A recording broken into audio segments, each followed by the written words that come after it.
नमस्कार, news point लेकर हाजिर हूं मैं राजीव। दोस्तों, लोकसभा चुनाव से पहले कांग्रेस ने बीजेपी को बुरी तरह फंसा दिया है, या कहें तो पूरे का पूरा जो विपक्ष है उसने बीजेपी को फंसा दिया है।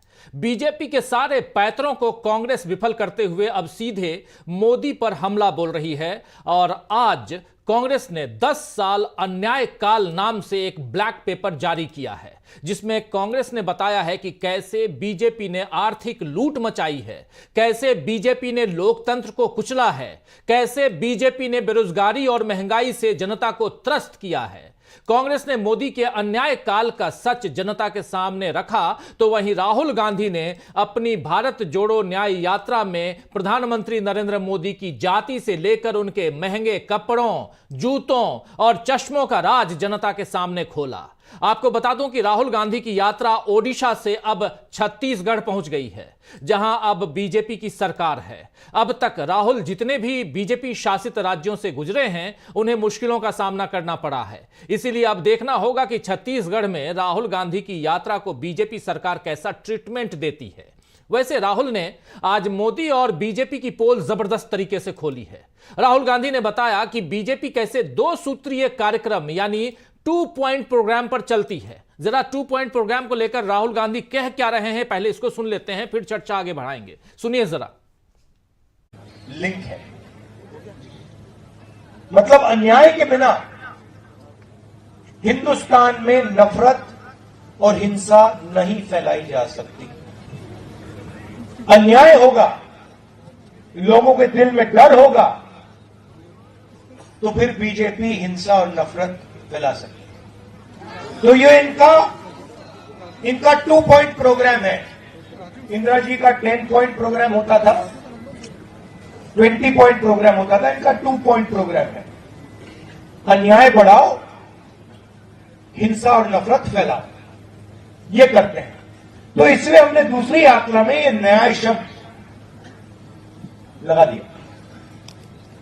किस प्रकार का न्याय? आर्थिक अन्याय। आज हिंदुस्तान में हमारे युवाओं को रोजगार नहीं मिलता। 40 साल से सबसे ज्यादा बेरोजगारी आज है। महंगाई बढ़ती जा रही है। पब्लिक सेक्टर यूनिट प्राइवेटाइज होते जा रहे हैं। आदिवासियों की जमीन छीनी जा रही है।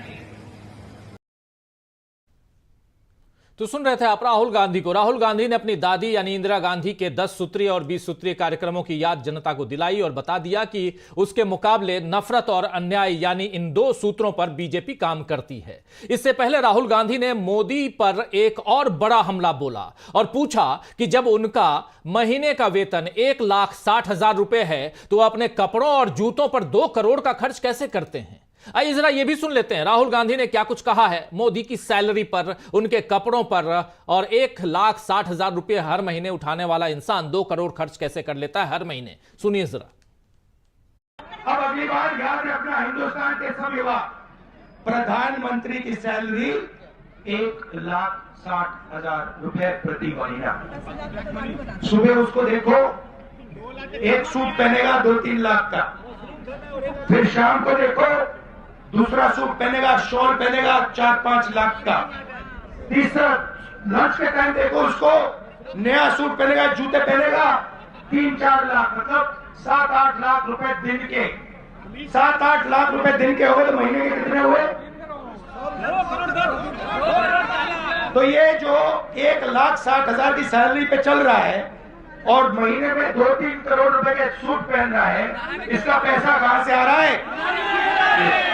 तो आप पर आर्थिक अन्याय हो रहा है, आपकी चोरी हो रही है, भाइयों बहनों पता नहीं लग रहा, देख नहीं पा रहे हो, देख नहीं पा।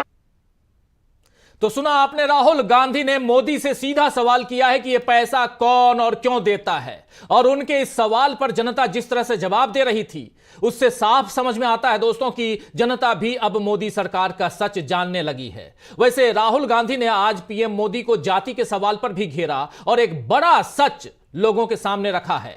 यह भी जरा राहुल की जुबानी ही सुन लेते हैं। सबसे पहले जो कुछ कह रहे हैं राहुल गांधी मोदी के ओबीसी यानी उनकी जाति पर, इसको उनकी जुबानी सुनते हैं। उसके बाद उन्होंने ट्वीट भी किया है, वो भी देखेंगे। पहले सुनते हैं क्या कुछ कह रहे हैं। मोदी जी कहते हैं भाषण में पार्लियामेंट में, एक सेकंड भैया, मोदी जी पार्लियामेंट में कहते हैं ओबीसी वर्ग को भागीदारी की क्या जरूरत, मैं ओबीसी हूं। सबसे पहले मैं आपको बताना चाहता हूं, नरेंद्र मोदी ओबीसी पैदा नहीं हुए थे।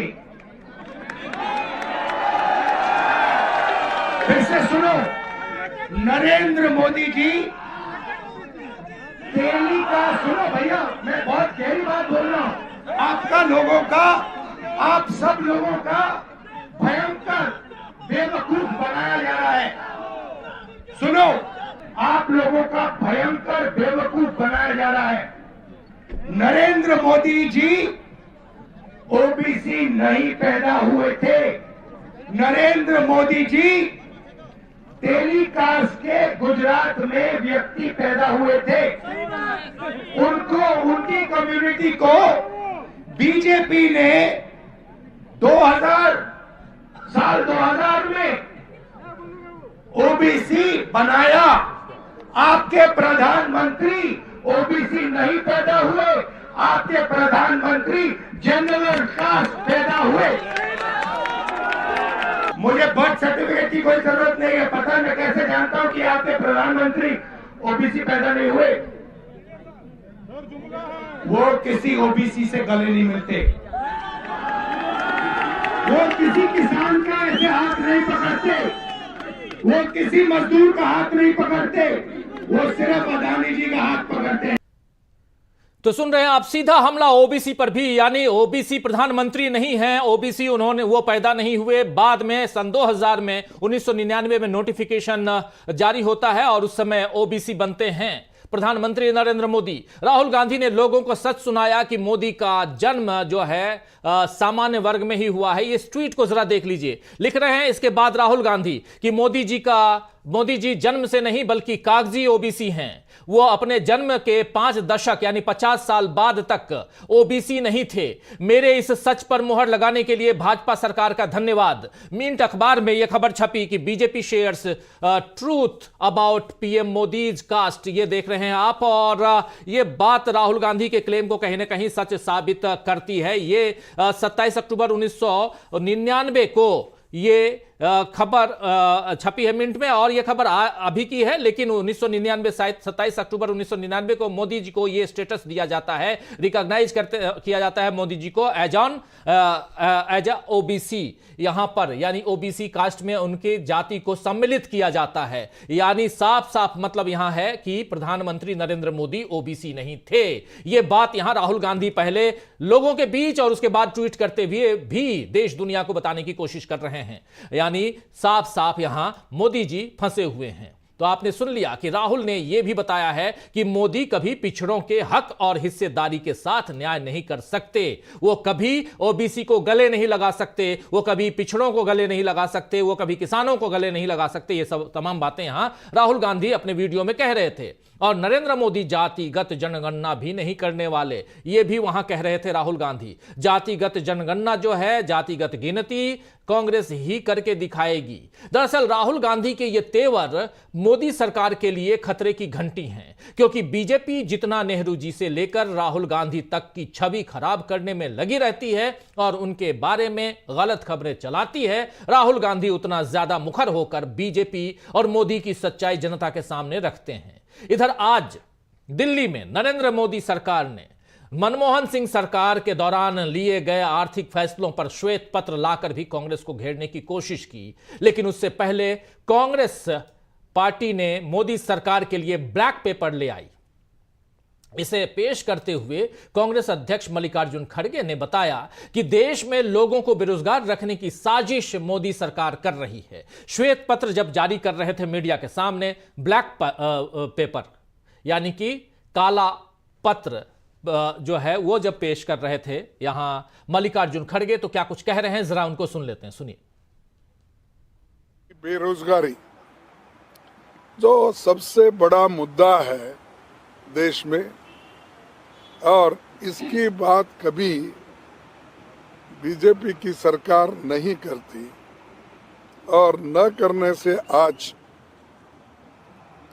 वो हमेशा 10 साल की तुलना करने का सोचते हैं और मुझे कभी कभी ऐसा हंसी आती है कि उन्होंने परसों पब्लिक सेक्टर्स की बात करके उन्होंने बताया, लेकिन ऐसा नहीं कौन सा बताया कि जो पंडित जवाहरलाल नेहरू जी के ज़माने में HAL, HMT, BEL, BHEL ऐसे चीज़ें कोई है उन्होंने कभी बताया नहीं। वो कौन से हैं उनके ज़माने में पब्लिक सेक्टर्स, कितने लोगों को एम्प्लॉयमेंट मिला, कितने लोगों को अच्छी नौकरी मिली, ये उन्होंने कभी नहीं बताया। और दूसरी बात ये तो रोजगारी की, एक देहात में भी रोजगारी कम हो रही क्योंकि ये नरेगा का पैसा वो रिलीज नहीं कर रहे और हर स्टेट में डिस्क्रिमिनेशन हो रहा है, जैसा कि कर्नाटक है, आंध्रा है, जहाँ भी बोली। तो सुन रहे थे आप मल्लिकार्जुन खड़गे। यहां ब्लैक पेपर जारी करते वक्त उन्होंने जो कुछ कहा है उसमें सबसे बड़ी बात कि देश में सबसे बड़ा मुद्दा बेरोजगारी है, लेकिन मोदी सरकार इसकी बात नहीं करती है। मोदी अपने 10 सालों की तुलना पंडित नेहरू से करते हैं, लेकिन यह नहीं बताते हैं कि मोदी ने कितने PSU खोले हैं। मोदी काल में मनरेगा का पैसा रोक दिया गया है, गैर बीजेपी शासित राज्यों का पैसा रोका जा रहा है। इन सारे अन्यायों पर अब देश में आवाज उठने लगी है। ये तमाम बातें कह रहे थे यहां मल्लिकार्जुन खड़गे। दोस्तों आपको बता दूं कि कल दिल्ली में कर्नाटक सरकार का प्रदर्शन हुआ, तो आज केरल और दिल्ली और पंजाब के मुख्यमंत्रियों ने राज्यों का पैसा रोकने पर आवाज उठाई है। इधर अपनी मांगों के साथ एक बार फिर हजारों किसानों ने संसद के लिए कूच किया, लेकिन उन्हें नोएडा दिल्ली बॉर्डर पर रोकने की कोशिशें हुई। कुछ तस्वीरें आपके सामने पेश करना चाहता हूं, और ये बहुत इंपॉर्टेंट तस्वीरें इसलिए भी हैं। हजारों किसान जो हैं जब दिल्ली की तरफ कूच कर रहे थे तो नोएडा और दिल्ली के अलग अलग बॉर्डरों पर इन्हें रोका गया और इन्हें वापस, कुछ लोगों को गिरफ्तार किया गया। दिल्ली में 144 धारा लगा दी गई और उसके बाद यहां कुछ लोगों को, कुछ किसानों को गिरफ्तार भी किया गया। एक बहुत बड़ी तादाद में पुलिस फोर्स यहां पर आप देख सकते हैं, लेकिन उसके अलावा किसानों की तादाद भी बहुत बड़ी यहां पर देखने को मिली। और किसान आज की रात तो शायद हो सकता है वापस चले जाएं, ये जो आप देख रहे हैं, लेकिन कुछ कुछ जगहों पर, कुछ कुछ बॉर्डर एरिया में जहां सील कर दिए गए हैं बॉर्डर दिल्ली और नोएडा के, उस बॉर्डर पर किसान अभी भी टिके हुए हैं, डटे हुए हैं। इन तस्वीरों में आप देख सकते हैं कि उत्तर प्रदेश के ग्रेटर नोएडा के हजारों किसान संसद की ओर मार्च कर रहे हैं। पहले पुलिस ने दिल्ली नोएडा चिल्ला बॉर्डर पर किसानों को रोक रखा था, लेकिन किसान यहां बैरिकेड तोड़कर आगे निकल गए। मतलब साफ है कि लोगों के सब्र का बांध अब टूटने लगा है। यह बात अब पूर्वोत्तर से लेकर दिल्ली तक नजर आने लगी है। आज पश्चिम बंगाल की सीएम ममता बनर्जी का धैर्य भी तब जवाब दे गया जब पश्चिम बंगाल विधानसभा में बजट पेश करने में बीजेपी बाधा डाल रही थी। ममता बनर्जी ने बीजेपी के लोगों को चेतावनी दे दी कि यह बीजेपी का दफ्तर नहीं है। दोस्तों वहां साफ साफ उन्होंने कहा कि यह बीजेपी का दफ्तर नहीं है। बीजेपी ने 147 सांसदों को निकाल दिया, हम उस रास्ते पर नहीं जाना चाहते हैं। ममता ने कहा कि हम कमजोर नहीं हैं और न ही हम डरने वाले हैं। आइए जरा ममता बनर्जी को सुन लेते हैं, सुनिए। বাজেট শেষ হওয়ার পর যদি বিরোধী দলের কোনো বক্তব্য থাকে, তাদের স্বাধীনতা আছে, তারা সেটা নিয়ে বলতে পারে, মতামত ব্যক্ত করতে পারে, আলোচনা করতে পারে, কিন্তু এটা বিজেপি পার্টি অফিস নয় যে বিজেপি রাজনীতি এখানে চলে। মানুষের জানবার অধিকার আছে, আমরা কি কাজ করছি, মানুষের জানবার অধিকার আছে, অর্থনৈতিক পরিস্থিতি কি আছে, আমরা ধিক্কার জানাই এই রাজনীতি, নোংরা রাজনীতি, ধিক্কার জানাই। तो ममता बनर्जी को आप सुन रहे थे। ममता बनर्जी ने भले अपनी नाराजगी विधानसभा में हुए हंगामे पर दिखाई, लेकिन उनके निशाने पर मोदी सरकार ही थी जिसने विपक्ष को खामोश करने की लगातार कोशिश की है। लेकिन विपक्ष के नेता, चाहे राहुल गांधी हो, मल्लिकार्जुन खड़गे हो या ममता बनर्जी हो, कोई भी न दब रहा है न झुक रहा है, बल्कि और ज्यादा ताकत से मोदी सरकार के नकाबों को उतारकर उसकी असलियत जनता के सामने रख रहा है। विपक्ष के इस तेवर से अब मोदी सरकार बुरी तरह फंसती हुई दिख रही है। तो आइए दोस्तों, आज न्यूज पॉइंट में इसी बात की चर्चा करेंगे कि विपक्ष के इन हमलों से क्या पस्त और ध्वस्त होंगे बीजेपी के दांव? क्या चुनाव से पहले विपक्ष पूरी तरह खोल देगा मोदी सरकार की पोल? और सबसे बड़ी बात कि क्या श्वेत पत्र के चक्कर में फंस गई है सरकार? और उससे भी बड़ी बात, चुनाव से पहले क्या मोदी पर बड़ा हमला हो रहा है, बड़ा वार हो रहा है, या चौतरफा घिर गई है मोदी सरकार? एक तरफ किसान, दूसरी तरफ सरकार और तीसरी तरफ सरकार पर वार करते हुए कहीं ना कहीं विपक्ष के लोग, विपक्षी जो दल हैं वो क्या कुछ कह रहे हैं। और सबसे बड़ी बात कि यहां जाति के नाम पर क्या मोदी जी फंस गए हैं? बहुत सारे सवाल। आइए हमारे साथ कुछ वरिष्ठ साथी जुड़े हुए हैं, उन सबसे आपका परिचय करवाता हूं। देखिए 6 वरिष्ठ साथी जुड़े हुए हैं हमारे साथ जुड़े हुए हैं शकील अख्तर जी, हमारे साथ जुड़े हुए हैं डॉक्टर राकेश पाठक जी, हमारे साथ जुड़े हुए हैं प्रेम कुमार जी, प्रशांत टंडन जी, अमलेंदु उपाध्याय जी और डॉक्टर दीपक पाचपोर जी। आप सभी का स्वागत करता हूं, इस्तकबाल करता हूं। स्वागत इस्तकबाल आप तमाम दोस्त साथी शुभचिंतक आप सबका भी जो अब तक जुड़ चुके हैं, जो जुड़ने वाले हैं इस कार्यक्रम में। सीधे आना चाहता हूं शकील अख्तर जी आपके पास। संसद में आप थे, संसद से लेकर सड़क तक सब कुछ आप देख रहे हैं। सड़क से शायद आने में, घर तक आने में आपको काफी तकलीफ हुई होगी, लेकिन सबसे बड़ी बात कि आज चारों तरफ दिल्ली के तमाम बॉर्डरों पे आपने देखा सुबह से लेकर भीड़ ही भीड़। किसान जो हैं वो कूच कर रहे थे अपनी मांगों को लेकर, और उधर राहुल गांधी जब बीजेपी शासित राज्य छत्तीसगढ़ पहुंचते हैं तो क्या कुछ उन्होंने कहा, यह भी आपने देखा। जरा यहां से ही शुरू करना चाहता हूं, और उससे पहले ब्लैक पेपर भी हमने देख लिया, उसके बारे में थोड़ा सा आपने सुन भी लिया। मल्लिकार्जुन खड़गे की प्रेस कॉन्फ्रेंस में भी आप थे, और मल्लिकार्जुन खड़गे ने जो कुछ कहा है, लेकिन ये श्वेत पत्र लाकर क्या मोदी सरकार खुद को उसने फंसा नहीं लिया है? क्या मोदी जी के जो भी लोग सलाहकार हैं वो सही सही सलाह दे रहे हैं कि हाँ बिल्कुल सही कर रहे हो और इसमें तो अगली सरकार अपनी बन ही जाएगी? देखिए राजीव जी, आज राहुल गांधी ने प्रधानमंत्री मोदी पर निर्णायक हमला बोल दिया। आज जो उन्होंने उनकी सैलरी की बात की है और उनके प्रतिदिन के कपड़ों के खर्च गिनाए हैं, वो अपने आप में एक बहुत बड़ी बात है। आज तक राहुल ने ऐसा हमला कभी नहीं किया, लेकिन लगातार नेहरू पर हमला करने के बाद पहले उन्होंने लोकसभा में किया, फिर राज्यसभा में किया। लोकसभा में एक बिल्कुल गलत बयानी कही कि नेहरू जो है भारत के लोगों को आलसी कहते थे। राज्यसभा में उन्होंने बिल्कुल प्रसंग से काट कर बात कही कि नेहरू आरक्षण के विरोधी थे। अरे अगर नेहरू आरक्षण के विरोधी थे तो ये जो है संविधान जिसने आरक्षण दिया है वो तो नेहरू के समय में ही बनाया गया था, और नेहरू ने ही इस संविधान सभा के सदस्यों के नाम प्रस्तावित किए थे। और कभी भी आज तक कांग्रेस ने या नेहरू ने ये कभी नहीं कहा, और नेहरू ने भी जिस पत्र को वो कोट कर रहे हैं जिसमें लिख रहे हैं, उन्होंने कहा कि सेफगार्ड देना जरूरी है। ये भूल गए कि ऐसी बात बता रहे हैं हम आपको कि जो वैल्यूज होती हैं, मूल्य होते हैं आधुनिक, ये समय के साथ आते हैं। ये जो लोकतंत्र है ये सब आधुनिक मूल्यों में गिनती होती है इसकी। आरक्षण की इससे पहले तक कहीं पे कोई बात ही नहीं होती थी, कोई इसकी परिकल्पना ही नहीं थी। तो ये नेहरू ने इसको सेफ गार्ड के जरिए ही परिभाषित किया था कि सेफ गार्ड रखे जाना जरूरी है, और उन्होंने एक ऐसी बात कही और जिसका जवाब उन्हें अच्छी तरह मिल चुका है।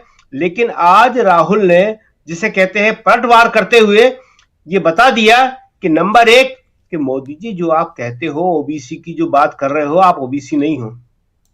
और हम यहां ये बता दें कि ये बात बहुत पहले शक्ति सिंह गोहिल ने, जो प्रदेश अध्यक्ष बन गए हैं गुजरात के, उन्होंने बाकायदा सारे दस्तावेज रखते हुए ये बात कही थी, और आज भी वो कागज हैं सबके सब।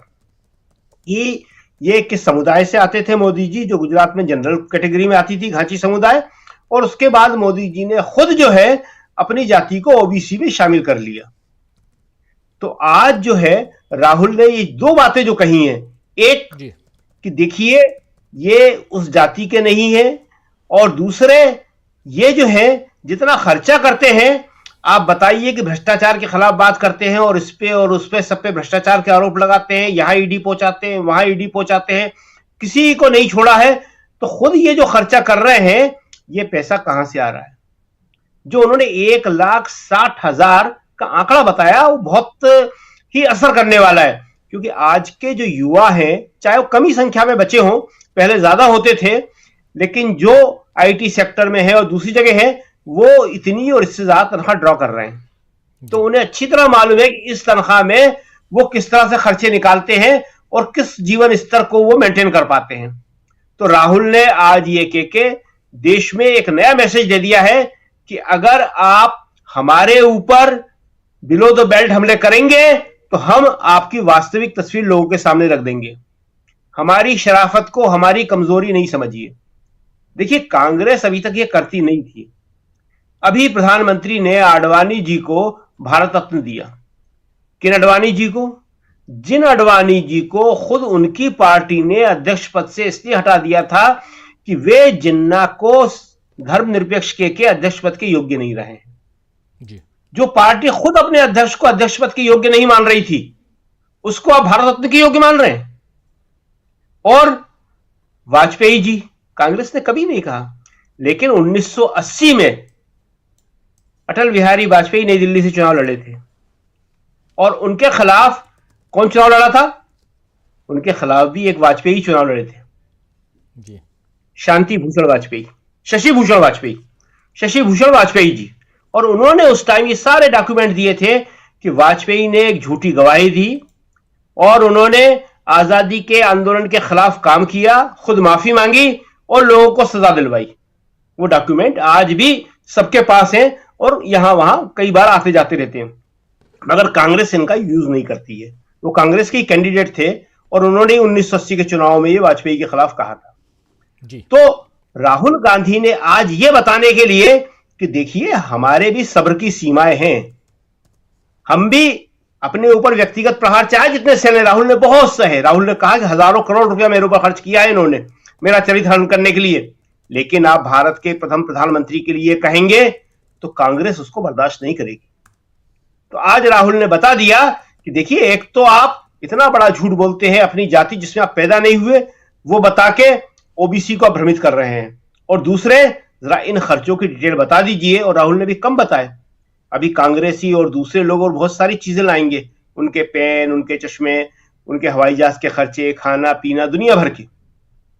और ये आज के परिवारों में सब जानता है, मध्यम वर्ग तो सब जानता है कि 1,60,000 रुपए क्या होते हैं जी। वो जमाना गया कि लोग नहीं समझते थे। आज तो इतनी सैलरी उनके बच्चों में से कईयों की होती है और वो जानते हैं कि सैलरी में भी कितनी परेशानियों का सामना करना पड़ता है, कितनी ईएमआई भरना पड़ती है।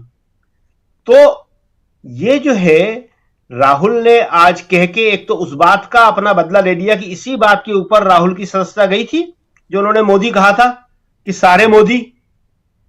तो उन्होंने आज कह दिया कि देख लीजिए कि सारे मोदी ओबीसी नहीं होते हैं, आप उन मोदियों में से हैं जो ओबीसी के बाहर है। और दूसरे, उन्होंने भ्रष्टाचार का मुद्दा जिसको चाहे जब ये उठाते रहते हैं, और ईडी के जरिए तो आजकल यही हो रहा है कि कांग्रेस का और विपक्ष का सारा जितना भी मुख्यमंत्री है सब भ्रष्ट है।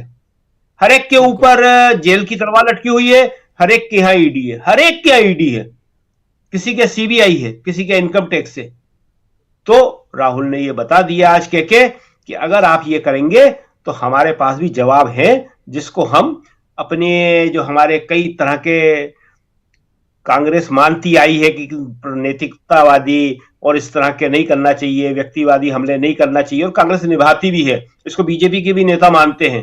ये कोई ऐसी बात हम नहीं कह रहे हैं। 70 साल में कांग्रेस ने कभी नहीं किया, वाजपेयी के खिलाफ कभी नहीं किया, वाजपेयी के व्यक्तिगत जीवन पे कभी नहीं गए, किसी के व्यक्तिगत जीवन पे कभी नहीं गए। अब आपको मालूम होगा, शायद बहुत सारे लोगों को मालूम होगा कि आडवाणी के ऊपर भी कई तरह के चार्जेस लगे हैं, बड़े खराब किस्म के चार्जेस लगे हैं। हम बता देते हैं थोड़ा सा। उनकी बहू ने, गौरी आडवाणी ने, एक पत्र आरएसएस के प्रमुख को लिखा था, हैंड रिटन पत्र है, वो आज भी रखा हुआ है, कि जिसपे आडवाणी जी पे बहुत ही खराब किस्म के आरोप लगाए गए थे और आडवाणी जी के लिए मुश्किलें बढ़ गई थी उस टाइम।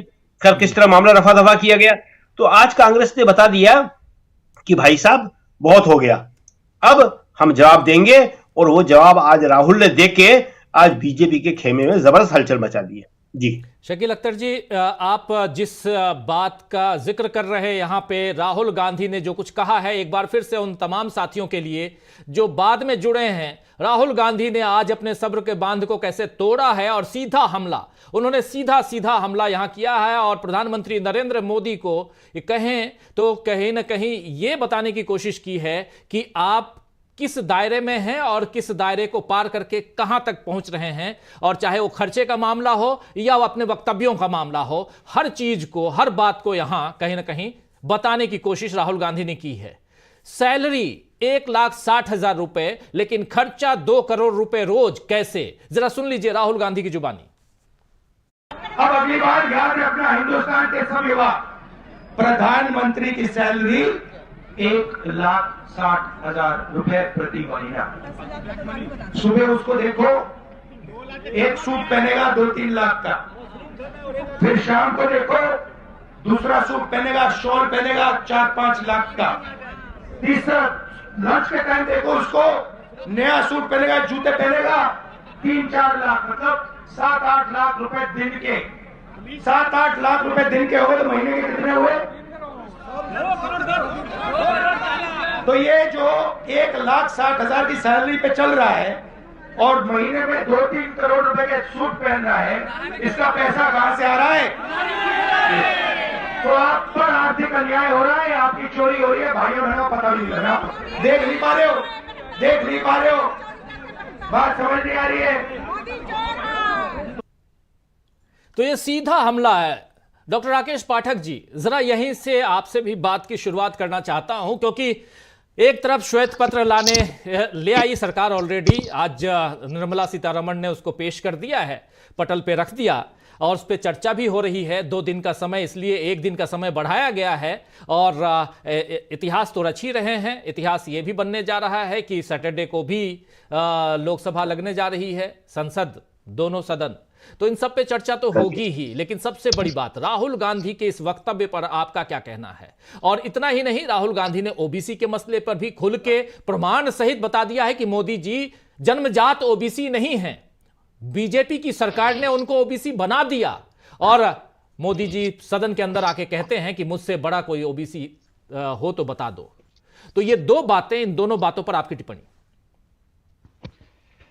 राजीव जी, अगर अनुमति दें तो मैं शकील अख्तर साहब ने जो कहा अटल बिहारी वाजपेयी जी के बारे में, थोड़े से उसमें प्रसंगवश कुछ और तथ्य जोड़ देना चाहता हूं। मामला बटेश्वर का है, आगरा के पास, और लीलाधर वाजपेयी जो अटल जी के रिश्ते में भाई थे, उनके खिलाफ गवाही दी थी, जिसका उल्लेख बाकायदा आगरा की अदालत और जेल के रिकॉर्ड से मिल जाता है। इसका खुलासा सबसे पहले ब्लिट्ज में आर.के. करंजिया ने किया था, बाद में शशि भूषण वाजपेयी और राम जेठमलानी जी, राम जेठमलानी बीजेपी के ही बहुत करीबी नेता रहे, राज्यसभा में रहे, उन्होंने भी यह आरोप लगाया था अटल बिहारी वाजपेयी पर कि उन्होंने स्वतंत्रता संग्राम सेनानियों के खिलाफ गवाही दी थी, और वे अपने पिता के कहने पर यह गवाही देकर बाहर आ गए थे, अटल जी और उनके एक भाई। शशि भूषण वाजपेयी का उल्लेख किया शकील साहब ने। शशि भूषण वाजपेयी के बारे में भी हमारे दर्शकों को, नई पीढ़ी के लोग नहीं जानते होंगे। शशि भूषण वाजपेयी अपने युग के इतने कद्दावर नेता थे कि उन्होंने दिल्ली में प्रोफेसर बलराज मधोक को चुनाव हराया था, और मध्य प्रदेश में रामचंद्र बड़े नाम के एक नेता थे, वे सचमुच बड़े नेता थे, बड़े उनका एक उपनाम जैसा था। रामचंद्र बड़े को भी शशि भूषण वाजपेयी ने चुनाव हराया था। शशि भूषण वाजपेयी ग्वालियर में भी चुनाव लड़े थे लोकसभा का, राजमाता सिंधिया के खिलाफ। इससे पहले गुना शिवपुरी में भी एक बार लड़ चुके थे। अपने समय के बहुत बड़े नेता थे, और प्रसंगवश ये भी कि वे आजाद हिंद फौज के सेनानी भी रहे थे। तो ये बिल्कुल तथ्यात्मक बात है। शकील साहब ने बिल्कुल ठीक कहा कि अटल बिहारी वाजपेयी ने स्वतंत्रता सेनानियों के खिलाफ अदालत में गवाही दी थी। कांग्रेस उसका उस तरह से इस्तेमाल नहीं करती रही है। अब आते हैं राहुल गांधी के आज के आरोपों पर। राहुल गांधी अब शठे शाठ्यम समाचरित पर आ गए हैं। टिट फॉर टैट अंग्रेजी वाले कहते हैं, जैसे को तैसा। नरेंद्र मोदी संसद में, देश की सबसे बड़ी पंचायत में मिथ्या वाचन करते हैं। मैं झूठ इसलिए नहीं कह रहा हूं कि शायद कानून की परिभाषा में झूठ कहना शायद कोई अपराध है, मिथ्या वाचन कहेंगे तो अपराध की श्रेणी में नहीं आएगा। तो देश के पहले प्रधानमंत्री का नाम लेकर उनके भाषणों, उनके पत्राचार, उनकी चिट्ठियों का आधा अधूरा संदर्भ लेकर झूठे आरोप लगाना, अब इसके जवाब में उन्हें यह तो सुनना ही पड़ेगा जिसका आपने जिक्र किया कि वे जन्म से ओबीसी नहीं थे। यह भारत सरकार का असाधारण राजपत्र है राजीव जी। अगर आपने नहीं दिखाया हो तो ये जूम इन करके दिखा सकते हैं, जिसका आप जिक्र कर रहे हैं। जी जी जी, ये असाधारण राजपत्र है जिसमें मोड़ घांची समुदाय को, ये स्टेट है Gujarat, central list of OBCs, इसमें ओल्ड एंट्री में घांची मुस्लिम हुआ करते थे, न्यू एंट्री में घांची मुस्लिम, तेली और मोर घांची शामिल की। 27 अक्टूबर 1999 का यह असाधारण राजपत्र है, बीजेपी की सरकार ने ही इसे शामिल किया ओबीसी में। यद्यपि केंद्र की अनुसूची में मेरी जानकारी के मुताबिक अब भी मोर घोंची समुदाय ओबीसी में शामिल नहीं है, गुजरात में शामिल है। तो आप सोच लीजिए, देश का प्रधानमंत्री देश की संसद में कहते हैं मुझसे बड़ा ओबीसी कौन है। उसको फिर से दिखाइए जरा, अब जरा जूम इन करके, वो बहुत इंपॉर्टेंट है जिस राजपत्र की आप बात कर रहे हैं। और ये असाधारण राजपत्र, extraordinary the gazette of India जी। हाँ, ये थोड़ा सा इसको हम इसको साफ, हाँ, इसको मैं अपने जी हमारी टीम को हम भेज देते हैं, रुद्र से कहेंगे स्क्रीन पर इसको ले आएंगे। बिल्कुल ले आएंगे जी, बिल्कुल ले आएंगे। लेकिन बहुत इंपॉर्टेंट एक दस्तावेज आप यहाँ दिखा रहे हैं। 27 अक्टूबर 1999 का जिक्र हो रहा है, उसी समय का ये और जिसका जिक्र राहुल गांधी ने मिंट अखबार की कटिंग को का जिक्र भी किया है। अभी जो ट्वीट दिखा रहे थे, उस ट्वीट को भी हमारे बीच में ले आइए, तो जरा और भी जो साथी बाद में जुड़े हैं उनके लिए भी क्लियर होगा कि आखिर किसका जिक्र हम कर रहे हैं। और यहाँ प्रधानमंत्री को एक्सपोज करते हुए, जैसा डॉक्टर राकेश पाठक जी कह रहे हैं कि कहीं ना कहीं ये आ गया राजपत्र जो गैजेट ऑफ इंडिया है, इसकी बात कर रहे हैं जी डॉक्टर साहब जी। तो आज राहुल गांधी ने जो हमला किया है, मैं समझता हूं उन्होंने कपड़ों वगैरह पर जो बात कही है वो उतनी महत्वपूर्ण नहीं है, आम लोगों के लिए, आम जनसभाओं के लिए, जुमलेबाजी के लिए पर्याप्त है। लेकिन ये जो ओबीसी वाला मुद्दा राहुल गांधी ने उठाया है, ये एक तरह से नाभि पर तीर छोड़ा है। सीधे जो अमृत कलश है वो मोदी की नाभि में है, अगर यूं कहा जाए। वो उनके जाति के जो मुद्दे में था, जिसको लेकर वे 2000 में ओबीसी हुए और तब से लेकर आज तक ओबीसी का राग अलापते चले आ रहे हैं। वे अपने जन्म से 50 वर्ष की आयु तक ओबीसी नहीं थे। तो ये जो नाभि में तीर मारा है, मुझे लगता है इसका असर दूरगामी होगा, क्योंकि आने वाले लोकसभा चुनाव में जातिगत जनगणना का मुद्दा लेकर जिस तरह राहुल और इंडिया गठबंधन चल रहे हैं, कांग्रेस पार्टी चल रही है, उसकी कोई काट बीजेपी को नहीं दिखाई दे रही।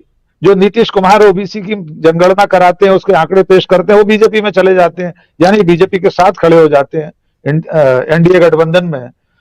लेकिन राहुल गांधी ये कहकर कि आपके प्रधानमंत्री वर्षों से आपको धोखा दे रहे हैं जाति के नाम पर, अभी 2 दिन पहले उन्होंने कहा मुझसे बड़ा ओबीसी कौन है, और राहुल गांधी ने आईना दिखा दिया कि आप तो ओबीसी ही नहीं है।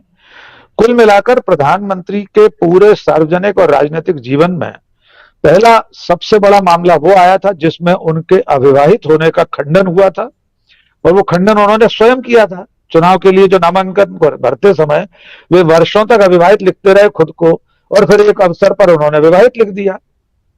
कानून अगर सचमुच में काम करे राजीव जी, तो इतनी सी बात पर निर्वाचन प्रक्रिया में कोई भी झूठा तथ्य लिखने पर, उसका उल्लेख करने पर आपका नामांकन ही निरस्त हो जाएगा।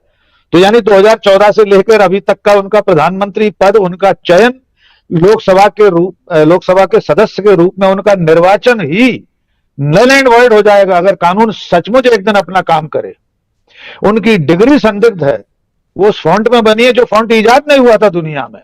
तो और आज ये अंतिम निशाना साधा है राहुल गांधी ने, जिसका जवाब ढूंढने में भारतीय जनता पार्टी को, स्वयं मोदी को बहुत मुश्किल आएगी। देखना यह है कि कांग्रेस इस मुद्दे को लोगों तक किस तरह पहुंचा पाती है, लोगों तक ये बात पहुंचती भी है कि नहीं, और कितना असर करती है कि हमारे देश के प्रधानमंत्री का पूरा जीवन, उनके सार्वजनिक जीवन की हर बात, वे कहते हैं मैंने 35 साल भिक्षाटन किया, भीख मांगकर खाया है। उन्हीं 35 सालों में आप हॉलीवुड में यूनिवर्सल स्टूडियो के सामने फोटो खिंचवा रहे थे, उन्हीं 35 सालों में आप एफिल टावर के सामने खड़े थे, उन्हीं 35 सालों में 10 डाउनिंग स्ट्रीट के सामने खड़े थे, व्हाइट हाउस के सामने खड़े थे। तो पूरा जीवन एक मिथ्या वाचन का जीता जागता सबसे बड़ा एक नमूना है। और जाति की बात ये बहुत भारी पड़ेगी नरेंद्र मोदी जी के पास। वे किसी तौर पर यह साबित नहीं कर पाएंगे कि ओबीसी की लिस्ट में इस तारीख में इस समुदाय के शामिल होने से पहले वे सामान्य थे, तब उन्होंने क्यों नहीं कहा कि वे ओबीसी है। ये बड़ी चुनौती राहुल गांधी ने पेश की है।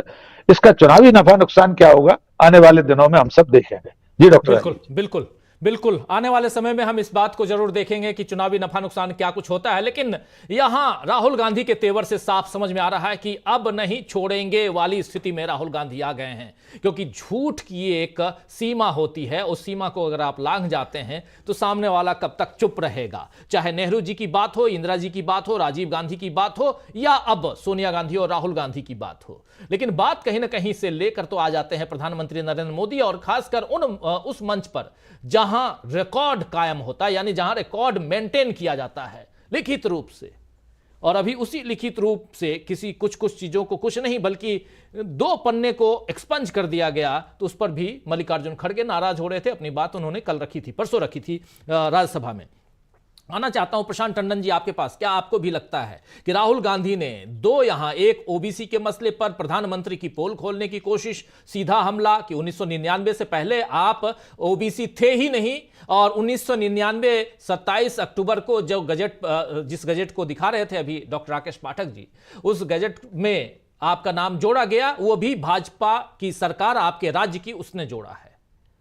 और यहां ओबीसी का मसला, वहां मोदी जी को फेल करते हुए, उनको यहां दबाते हुए, कहीं ना कहीं झुकाते हुए राहुल गांधी, और दूसरी तरफ उनके खर्चे और सैलरी का जिक्र करके क्या कुछ बताना चाहते हैं। क्या यहां भी उनकी 1,60,000 की सैलरी का जिक्र करके इस देश में, और जब पूछ रहे हैं कि इतना खर्चा कहां से आता है, तो ऑडियंस, जो जनता जो उनको सुनने आई है, कहती है अडानी, तो इन्होंने ये कहते हैं हां सही आप कह रहे हैं, सुन लिया। तो ये जो है एक इंटरेक्शन है, और वहां पर सबसे ज्यादा मोदी के ऊपर वार। कैसे देखा जाए इसको? क्या चुनाव की रणभेरी जो है वो ऑलरेडी उसकी घोषणा होना हो, लेकिन बिगुल फूंक दिया गया है? तो राहुल गांधी ने कपड़ों से पहचानवा दिया है, और ये मोदी जी का जुमला मोदी जी के ऊपर ही लागू कर दिया है कि कपड़ों से पहचानिए। और कुछ चीज़ें छुपती नहीं है राजीव जी। जब वो भाषण देते हैं, उंगली उठाते हैं, तो ये कुर्ता खिसकता है नीचे तो घड़ी दिखती है। वो घड़ी मोबाइलों की घड़ी है। हमारे साथी जो सुन रहे हैं वो गूगल कर रहे हैं कि मोबाइलों की घड़ी कितने की आती है। जब वो पेन में कहीं दस्तखत करते हैं तो मॉन्ट ब्लैंक का पेन है, वो जर्मन पेन है, उसको लोग, उसकी स्पेलिंग है मॉन्ट ब्लैंक, प्रोनाउंस करते मॉ ब्लैंक जी। वो घड़ी को, वो उस पेन को लोग गूगल कर रहे हैं कि वो कितने का आता है। मैं दाम नहीं बताऊंगा, 1,60,000 नहीं राजीव जी, मैं जूते कपड़े और उसकी बात तो नहीं कर रहा हूँ कि वो ट्रेलर कौन है अहमदाबाद में जहाँ से इनके डिजाइनर कपड़े बन के आते हैं जी। लेकिन यही 2 चीजें भी अगर मैं देख लूँ अगर, तो राजीव जी 1,60,000 नहीं, 5 लाख रुपए तनख्वाह वाला आदमी भी ये चीजें इस्तेमाल नहीं कर सकता। तो ये राहुल गांधी ने बहुत जो है वो ठीक जगह पर निशाना फेंका। दूसरा कि जो बात डॉक्टर राकेश पाठक जी कर रहे थे, देखिए जो ओबीसी का मसला है, आप याद कीजिए कि लगातार मोदी जी अपने भाषणों में कहते रहे कि मैंने बचपन से पिछड़ेपन का दंश सहा है। वो तो 50 साल तक सामान्य थे, कौन सा दंश सहा है, झूठ बोल रहे थे। तो वो झूठ राहुल गांधी ने पकड़ लिया है और बता दिया है लोगों को कि 50 साल की उम्र तक, यानी गुजरात का मुख्यमंत्री बनने के 1 साल पहले तक वो ओबीसी नहीं थे। जब वो बीजेपी के महासचिव थे, एक राष्ट्रीय पार्टी के महासचिव थे, तब तक वो सामान्य कैटेगरी में थे। कौन सा जाति का दंश सहा है मोदी जी ने? तो ये जो झूठ है वो राहुल गांधी ने पकड़ लिया, और इनका पूरा, क्योंकि देखिए अब समाज जो है, जो राजनीतिक विमर्श है वो सामाजिक न्याय के इर्द गिर्द आ गया है, और ये रहेगा अगले कुछ वर्षों तक। तो ये बड़ा मोदी जी को महंगा पड़ेगा। दूसरी बात कि लगातार आप देखिए कि वो राहुल गांधी, जिनको आप प्रचार कर रहे थे कि बहुत ही नॉन सीरियस पॉलिटिशियन है, पार्ट टाइम पॉलिटिशियन है, तमाम तरीके के गाली गलौज से उनको नवाज रहे थे, आलू और सोना का वीडियो बना रहे थे राहुल गांधी के बारे में। उसी राहुल गांधी को मोदी जी लगातार जवाब दे रहे हैं। और ओबीसी का जवाब किसने दिया है? मजे की बात यह है, राहुल गांधी के ओबीसी का सच बताने के मोदी जी का जवाब किससे दिलवाया गया? प्रहलाद जोशी से। इसमें भी कोई ओबीसी नेता नहीं मिला इनको। जी। तो प्रहलाद जोशी जी जो मंत्री हैं, संसदीय कार्य मंत्री, उन्होंने जवाब दिया है। तो आप देखिए कि जो बीजेपी के नैरेटिव बिल्डिंग में, जो उनकी कम्युनिकेशन में किस तरीके का जो है नर्वसनेस मैं देख रहा हूं कि वो जल्दबाजी में गलतियां कर रहे हैं। कायदे से तो जवाब किसी ओबीसी नेता से दिलवाना चाहिए था, तो ज्यादा क्रेडिबल होता। प्रहलाद जोशी सर्टिफिकेट देंगे कि मोदी जी ओबीसी थे, तो आप सोचिए कि ये किस तरीके के ट्रैप में राहुल गांधी के बीजेपी फंस गई है। और ये दिखा रहा है लगातार, जैसे नेहरू के बारे में हमले कर रहे हैं, अभी जो श्वेत पत्र लाए हैं उसके बीजेपी जो कांग्रेस जो है वो ब्लैक पेपर लेकर आई है, उसकी बात मैं करूंगा सेकेंड राउंड में जब आऊंगा कि क्या क्या क्यों किया। लेकिन एक बात केवल मैं कहना चाहता हूं राजीव जी, कि मनमोहन सिंह की इकोनॉमिक पॉलिसीज पे हमला करना बीजेपी के लिए बहुत महंगा साबित होगा। क्यों महंगा साबित होगा? कि देखिए, मनमोहन सिंह इकोनॉमिक पॉलिसीज कब आई थी? जब चंद्रशेखर के ज़माने में बैलेंस ऑफ पेमेंट की क्राइसिस हो गई थी। भारत अपने विदेशी कर्जों को चुकाने में असमर्थ था, सोना तक गिरवी रखा गया था। वो सोना छुड़ाने के लिए आईएमएफ से लोन लिया और फिर आईएमएफ वर्ल्ड बैंक की कुछ प्रिस्क्रिप्शंस आए थे कि आप अपनी इकोनॉमी को खोलिए।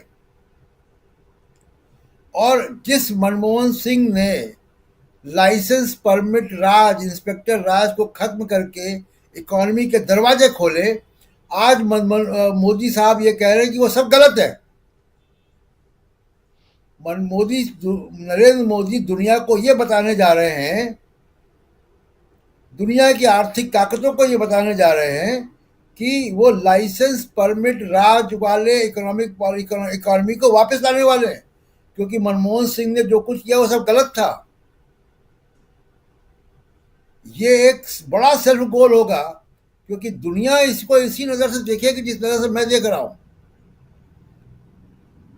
कि मनमोहन सिंह की इकोनॉमिक पॉलिसीज को अगर आप उसको खारिज कर रहे हैं तो उसका दूसरा मॉडल क्या है? उसका दूसरा मॉडल इंस्पेक्टर राज, लाइसेंस परमिट राज है। क्या वो मोदी जी करने जा रहे हैं? इस पे और डिटेल में बात करेंगे राजीव जी सेकेंड राउंड में। जी बिल्कुल बिल्कुल, बहुत सारी बातें। और सबसे बड़ी बात यहाँ पर जी डॉक्टर जी प्लीज डॉक्टर। एक संशोधन जी, सिर्फ मैं अपनी बात में एक संशोधन करना चाह रहा हूं ताकि मेरे दर्शकों तक भी गलत जानकारी न रहे। मेरे बोलने में, उच्चारण में भूल हुई थी। शशिभूषण वाजपेयी ग्वालियर में 1996 में माधवराव सिंधिया के खिलाफ चुनाव लड़े थे कांग्रेस के टिकट पर। तब माधवराव सिंधिया पीवी नरसिंह राव से लड़के जैन हवाला डायरी में नाम आने के बाद कांग्रेस छोड़ गए थे। मध्य प्रदेश विकास कांग्रेस बनाई थी। भारतीय जनता पार्टी ने राजमाता सिंधिया के कहने से प्रत्याशी नहीं उतारा था। कांग्रेस की तरफ से लड़े शशिभूषण वाजपेयी की जमानत जब्त हो गई थी। मैं भूलवश शुरू में राजमाता सिंधिया के खिलाफ लड़ना कह गया था। संशोधन। जी जी बिल्कुल बिल्कुल बिल्कुल, बहुत शुक्रिया आपका। और संशोधन कई बार उसकी जरूरत भी रहती है। हमारे तमाम साथी जो सुधीजन हैं उनको अच्छी तरह से पता है कि हम लोग खासकर इस मंच पे जो इन्फॉर्मेशन देते हैं वो तथ्यों से युक्त होता है, उसमें कहीं भी तथ्य से बाहर की बातें हम नहीं करते हैं। तो इसलिए बहुत शुक्रिया आपका डॉक्टर राकेश पाठक जी। आना चाहता हूं प्रेम कुमार जी आपके पास। प्रेम कुमार जी, कैसे देखा जाए यहाँ श्वेत पत्र? आखिर ये चुनाव का वक्त है, सामने चुनाव है और चुनाव से पहले राहुल गांधी की पदयात्रा चल रही है। ये भी हम देख रहे हैं, जैसे जैसे आगे यात्रा पहुंच रही है उससे अगले राज्य में कुछ न कुछ होने जा रहा होता है, ऐसा भी हम देख रहे हैं। अब इनकी यात्रा पहुंचेगी उत्तर प्रदेश, उससे पहले वहां जयंत चौधरी को लेकर चर्चा जो है वो बहुत तेज है। और जब ये यात्रा समाप्त होगी उधर महाराष्ट्र में, तो वहां पर उद्धव ठाकरे को लेकर भी कुछ ऐसी ही बातें कही जा रही हैं। जब ये यात्रा पश्चिम बंगाल पहुंचने वाली थी उससे पहले ममता बनर्जी के बारे में कुछ न कुछ कहा जा रहा था। बिहार और झारखंड की तो छोड़ ही दीजिए, क्या कहें उसकी, उस पर खूब चर्चा कर चुके हैं। लेकिन सवाल दूसरा है। सवाल ये है कि आज जो राहुल गांधी के तेवर हैं और प्रधानमंत्री नरेंद्र मोदी के जो पिछले 2 भाषणों के तेवर थे, क्या राहुल ने अपने 2 अलग अलग वक्तव्यों, अलग अलग बयानों से वो जो 2.5 घंटे का जो भाषण था प्रधानमंत्री का, जिसमें 90% कांग्रेस को कोसना था, वो सबको एक ही बात में, एक तरफ सैलरी और दूसरी तरफ ओबीसी, आप सही वाले नहीं हैं, जन्मजात ओबीसी नहीं हैं, ये 2 बात से वो ध्वस्त करते हुए नजर आ रहे हैं। और क्या यहां से चुनाव जो है वो एक रोचक मोड़ पे जाता हुआ दिखाई देता है, लोकसभा चुनाव?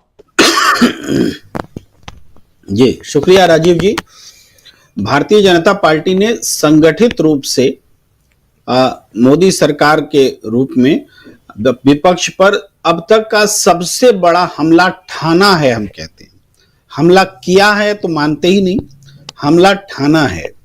और इसके जवाब में राहुल गांधी ने ऐसी बात कही, ऐसे बयान दिए, ऐसा आक्रमण किया कि इस सबसे बड़े हमले के सामने भी कोई भी मीडिया उनकी उस बात को छुपा कर नहीं रख सका।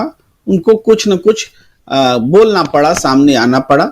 और राहुल गांधी आज हेडलाइंस में है, इसके बावजूद कि सबसे बड़ा हमला, संगठित हमला सदन से हुआ है। और सदन में आप देखेंगे कि एक वर्ड है ना, श्वेत पत्र या व्हाइट पेपर, और इधर आ गया ब्लैक पेपर। तो कोई भी राजनीतिक पार्टी सत्ता में नहीं होती है तो ऑफिशियली व्हाइट पेपर तो नहीं ला सकती, तो इसीलिए व्हाइट पेपर एक ऑफिशियल टर्म है और सरकार ने व्हाइट पेपर लाया। लेकिन इसका मकसद दरअसल यूपीए के समय के काले कारनामों, इन्वर्टेड कॉमा में समझिए, उनके नजरिए से लाने की उनकी कोशिश रही। अब ये जो कांग्रेस ने काले कारनामे गिनाए तो वो एक विपक्ष की भूमिका है और जो हर विपक्ष को करना होता है।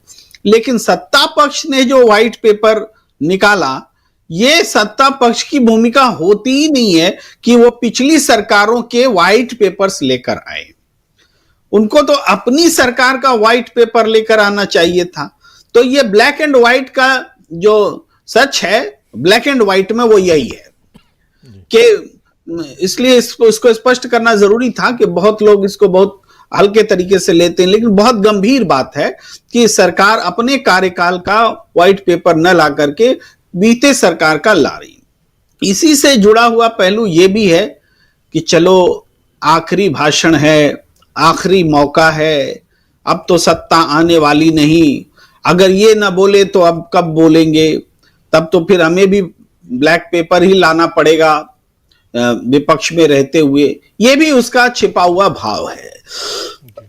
आप देखेंगे अब सही और गलत के इसमें एक बहुत अच्छा हमने आपके प्लेटफॉर्म पे ही कहा था कि लगातार नरेंद्र मोदी जी जो भी स्टेप्स ले रहे हैं पॉलिटिकली, वो शुरू में तो लगता है कि बहुत बड़ा हमला है, लेकिन थोड़े ही समय में वो बैकफायर होता दिखता है।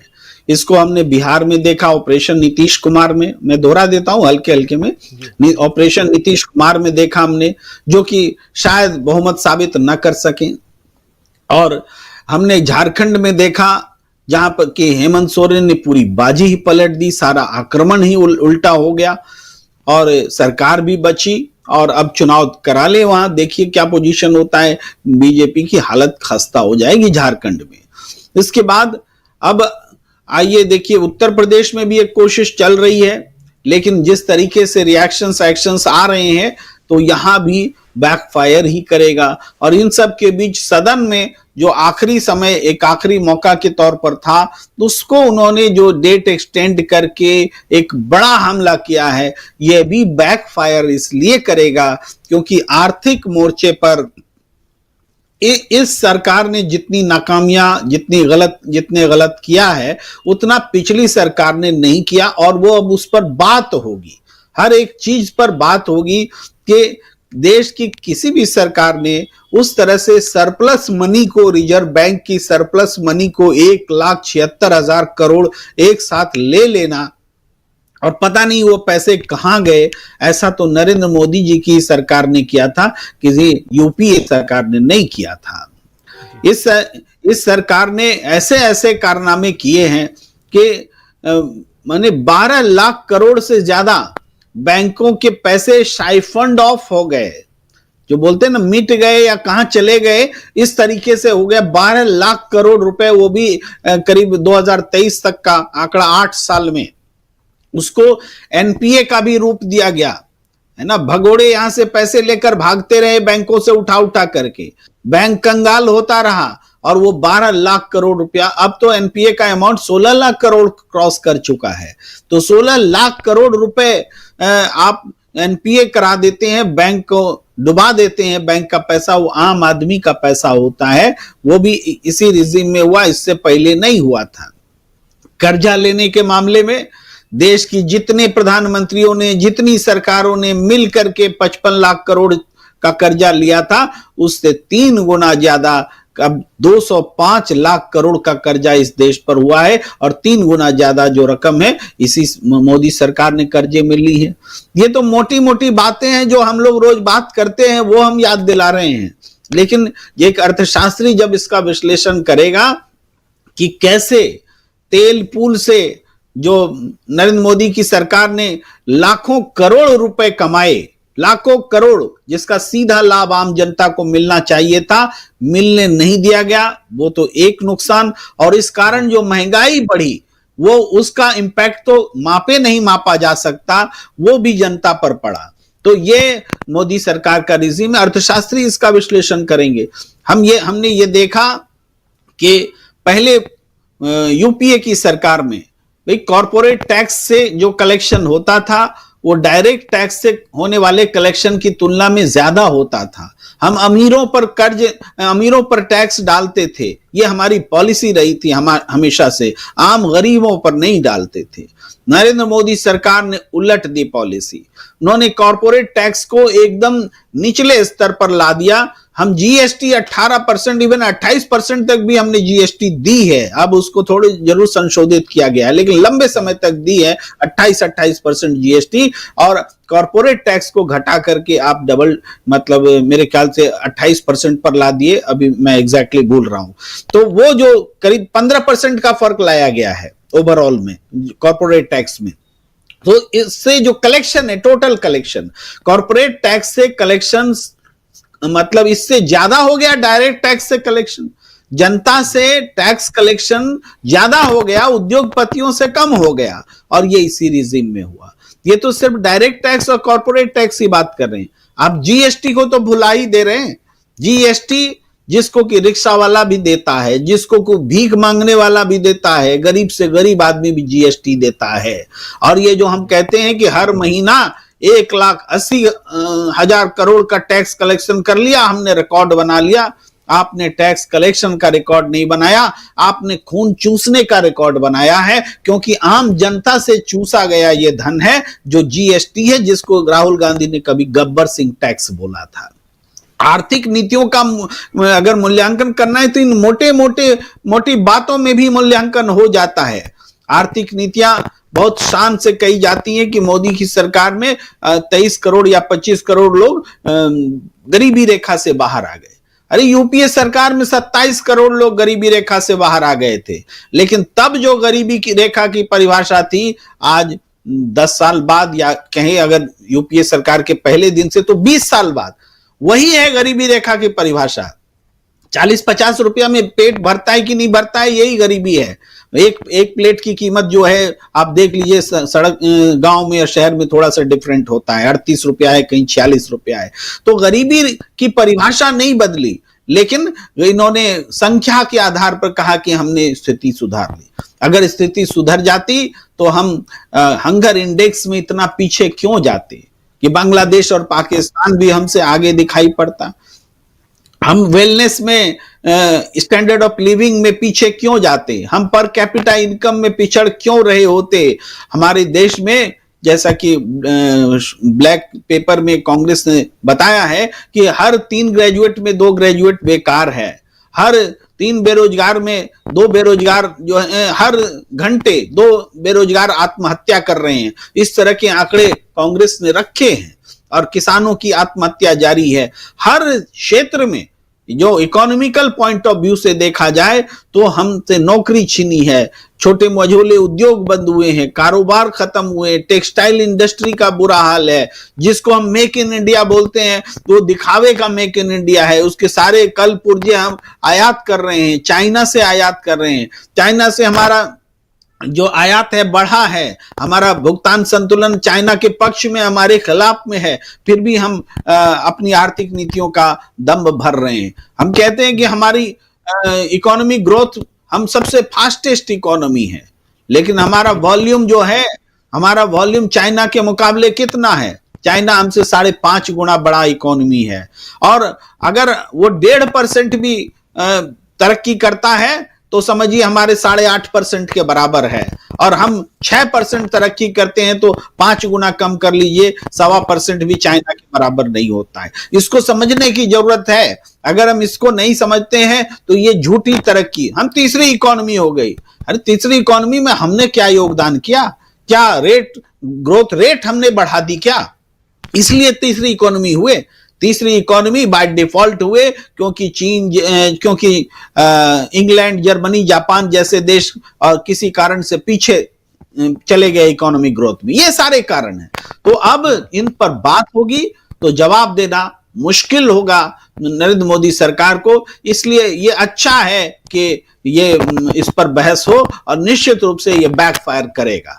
जी राजीव, बिल्कुल बैकफायर करेगा। और जब श्वेत पत्र आप लेके आए हैं तो वो कहीं ना कहीं बैकफायर ऐसे भी करेगा, पता नहीं किन लोगों ने, लेकिन कुछ ना कुछ स्ट्रेटेजी तो रही होगी कि श्वेत पत्र लाकर यहां विपक्ष को घेरा जाए, कांग्रेस को घेरा जाए। पूरी की पूरी रणनीति यहां पर साफ दिखाई दे रही है कि कांग्रेस को घेरने की कोशिश में प्रधानमंत्री नरेंद्र मोदी और उनकी पार्टी, और जो ये पिछले दिनों जो दो भाषण हुए हैं लोकसभा में और राज्यसभा में, अभिभाषण पे, राष्ट्रपति के अभिभाषण के धन्यवाद प्रस्ताव पर जवाब में जो है वो अपनी बात रखते हुए मोदी जी ने सीधा हमला सिर्फ और सिर्फ कांग्रेस पर किया है। क्या कांग्रेस यहां मजबूत दिखाई दे रही है? आखिर हमला क्यों कर रहे हैं मोदी जी, समझना होगा। लेकिन उससे पहले जरा आना चाहता हूं डॉक्टर दीपक पाचपोर जी आपके पास, चूंकि आप छत्तीसगढ़ में हैं और ये यात्रा भी छत्तीसगढ़ पहुंच चुकी है। क्या कुछ आप देख रहे हैं वहां से, चूंकि मणिपुर से लेकर अब छत्तीसगढ़ और जहां पर यह यात्रा आई है वहां आप हैं, उस लिहाज से भी आपसे समझूं कि क्या कुछ वहां रिएक्शन है? सरकार बदल चुकी है, भूपेश बघेल की जगह अब वहां बीजेपी की सरकार है, यानी कांग्रेस की जगह बीजेपी की सरकार है। क्या राहुल गांधी ने जो आज वार किया है, जो कुछ आज कहा है, इसका रिएक्शन भी वहां के लोकल लोगों पर? और सबसे बड़ी बात कि पिछली बार 2019 के चुनाव में 11 में से 11 जो कुल सीटें हैं छत्तीसगढ़ में, 11 में से 9 सीटें बीजेपी जीत के ले आई थी। क्या अभी भी वही स्थिति दिखाई देती है या राहुल गांधी की इस यात्रा का असर भी पड़ने वाला है? जी राजीव जी, देखिए राहुल गांधी की जो यात्रा है उसमें वहां पर जो प्रवेश हुआ है वो वैसा ही है जैसा पिछले तमाम राज्यों में होता आया है। और यहाँ पर जो उन्होंने जो 2 बड़े रहस्योद्घाटन किए, एक तो उनके कपड़े की जो बात की और दूसरा जाति की बात की। तो यहाँ पर उन्होंने जब पूछा कि खर्चा कहाँ से आता है तो यही के एक आदमी ने बता दिया कि अदानी का पैसा है।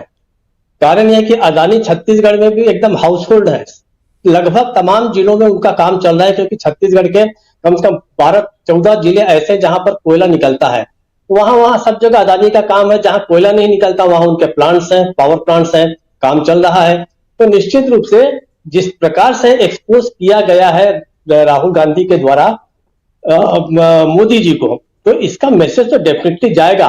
और अभी तक जो हो रहा था कि जो पर्सनल अटैक्स नहीं हो रहे थे, लेकिन मुझे ऐसा लगता है कि आज राहुल गांधी ने दो तरह के आक्रमण किए हैं मोदी पर। एक मोदी प्रधानमंत्री के रूप में और दूसरा जो मोदी उनके व्यक्तिगत रूप में। उनके कामकाज के बारे में कांग्रेस ने जो ब्लैक पेपर लाया है, वो श्वेत पत्र, मुझे ऐसा लगता है कि शायद वो कल या परसों आना था, लेकिन आनंद फानंद में शायद श्वेत पत्र आज ही उसको पेश कर देना पड़ा, क्योंकि आज सुबह सुबह मल्लिकार्जुन खड़गे साहब ने जो है ब्लैक पेपर जो पेश कर दिया। दूसरा जो व्यक्तिगत हमला, अब इस व्यक्तिगत तो हमला क्या कहा जाएगा, ये तो चूंकि इस स्थिति तक लाने के लिए खुद मोदी ही जिम्मेदार है। लगातार वो लोगों पे व्यक्तिगत हमले कर रहे थे, तो ये स्थिति तो कभी ना कभी आनी ही थी, आज नहीं आती तो कल आती। ये तो शायद राहुल गांधी और बाकी लोगों की शालीनता थी कि उस लेवल तक नहीं जाते थे, लेकिन अंततः आना पड़ा। और हालांकि जो चीजें उन्होंने कही हैं वो किसी के बारे में भी लागू हो सकती थी। किसी के पास अगर गरीब कोई अपने आप को कहता है लेकिन वो खर्च बहुत करता है, तो एक प्रकार से सवाल तो उठते हैं कि उसके पास इतना पैसा कहां से आ रहा है। अब स्थिति ये हो गई है कि मगरमच्छ भी झूठा है, वडनगर की चाय भी झूठी है, तपस्या भी झूठी है, भिक्षुवृत्ति भी झूठी है। सच जो है, जो दिख रहा है, वो रंग बिरंगे कपड़े हैं मोदी जी के। यही एक सच है जो राहुल गांधी ने सबके सामने जो है लाके पेश कर दिया है। अब जो है लोगों को तय करना है। देखिए राजीव जी, जो ब्लैक पेपर जो हम कहते हैं, दूसरा ब्लैक पेपर होता है काली मिर्च। उसको कहा जाता है कि किंग ऑफ स्पाइसेस, मसाले का राजा है वो, और स्वास्थ्य के लिए बहुत अच्छा होता है। तो मैं जनता से यही आग्रह करता हूं कि जो आज जो ब्लैक पेपर जो पेश किया गया है कांग्रेस के द्वारा, उसको जरूर पढ़ा जाना चाहिए। उसमें एक तथ्य दिया है, उन्होंने बताया है कि पिछले 10 सालों में पूरे देश में 411 विधायकों को खरीदा है भारतीय जनता पार्टी ने और अपने पक्ष में मिला लिया है।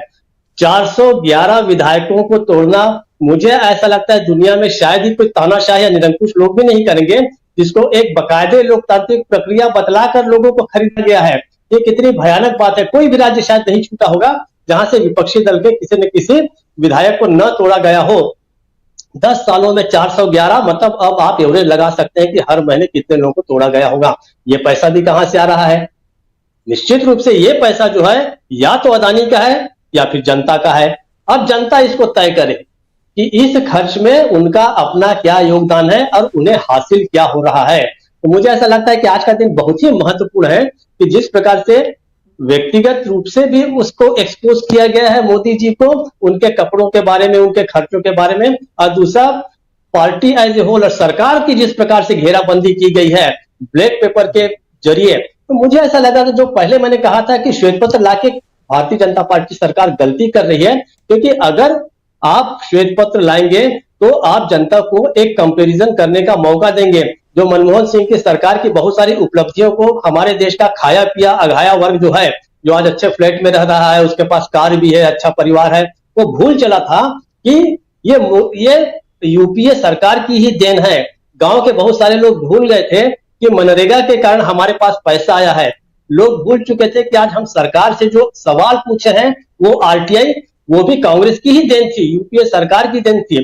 तो ये सारी जो बहुत सारे जो प्रदेय जो हैं इनके यूपीए सरकार के या कांग्रेस के कहे, मैंने आपको बताया था कि एक व्यक्ति जो मुझे मिला गरीब, उसका लड़का नवोदय में पढ़ता है, लेकिन उस व्यक्ति को नहीं पता कि नवोदय विद्यालय लाने वाले भी राजीव गांधी थे। तो ये बहुत अच्छा हुआ कि आपने इसी बहाने एक बात को छेड़ दिया है।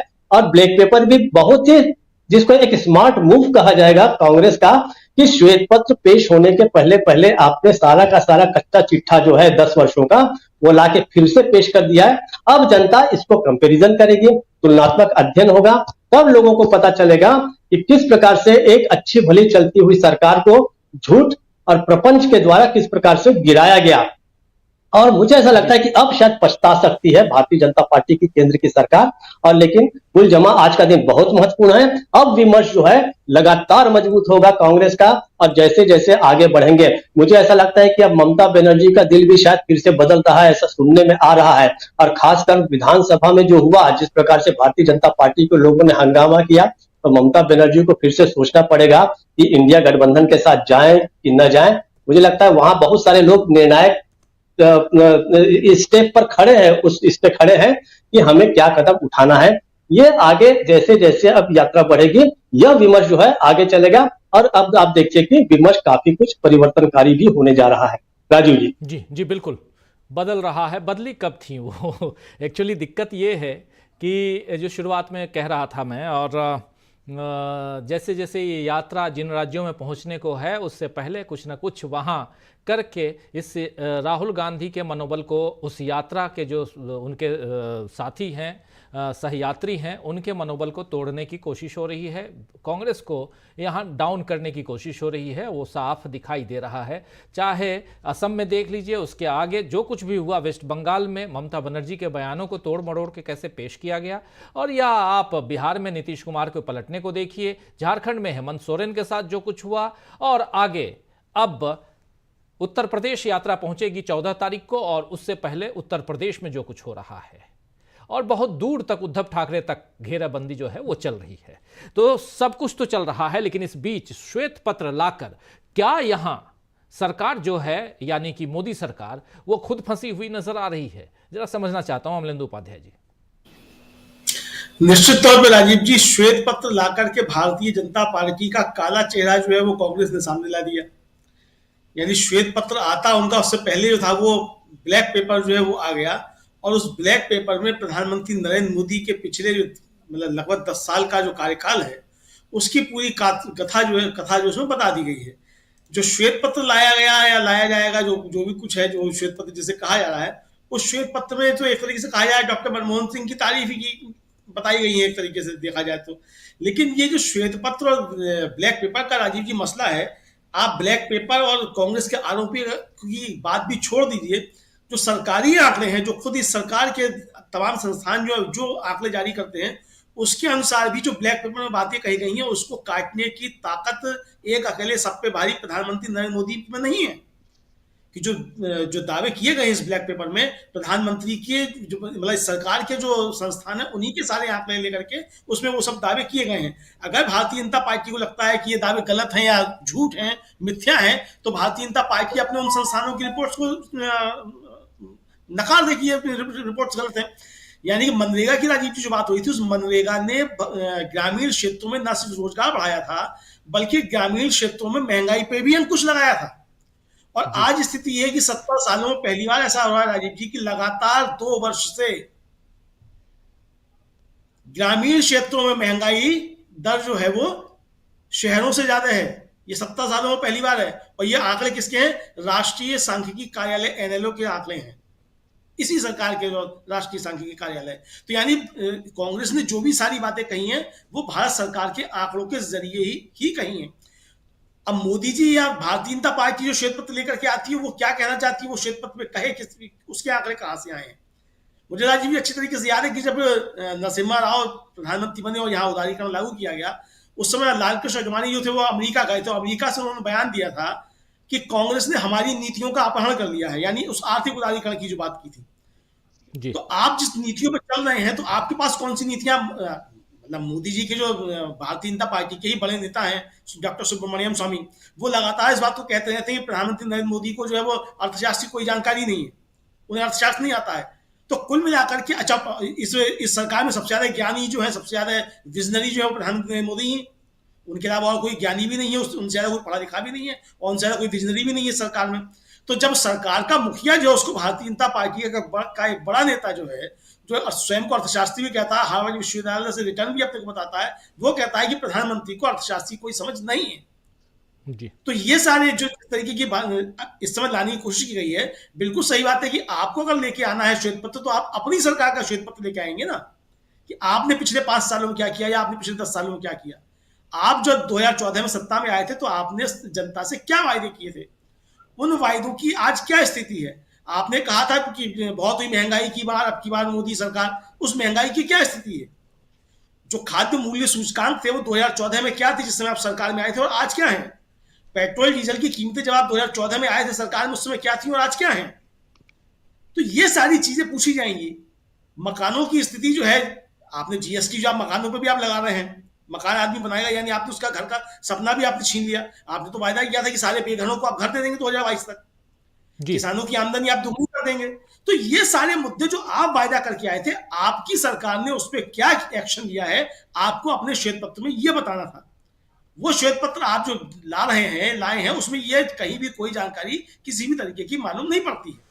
तो ये कुल मिलाकर राजीव जी, भारतीय जनता पार्टी जो बातें करना चाहती है, तो मुझे लगता है कि केंद्र सरकार को लेकर के आज खड़गे जी ने जिस तरीके से हमले बोले और बाकायदा तथ्यों के आधार पर उन्हें हमले बोले, वो पब्लिक डोमेन में है, उनका ब्लैक पेपर जिसको देखना हो उसको देख सकता है कि उस ब्लैक पेपर में क्या क्या बातें हैं।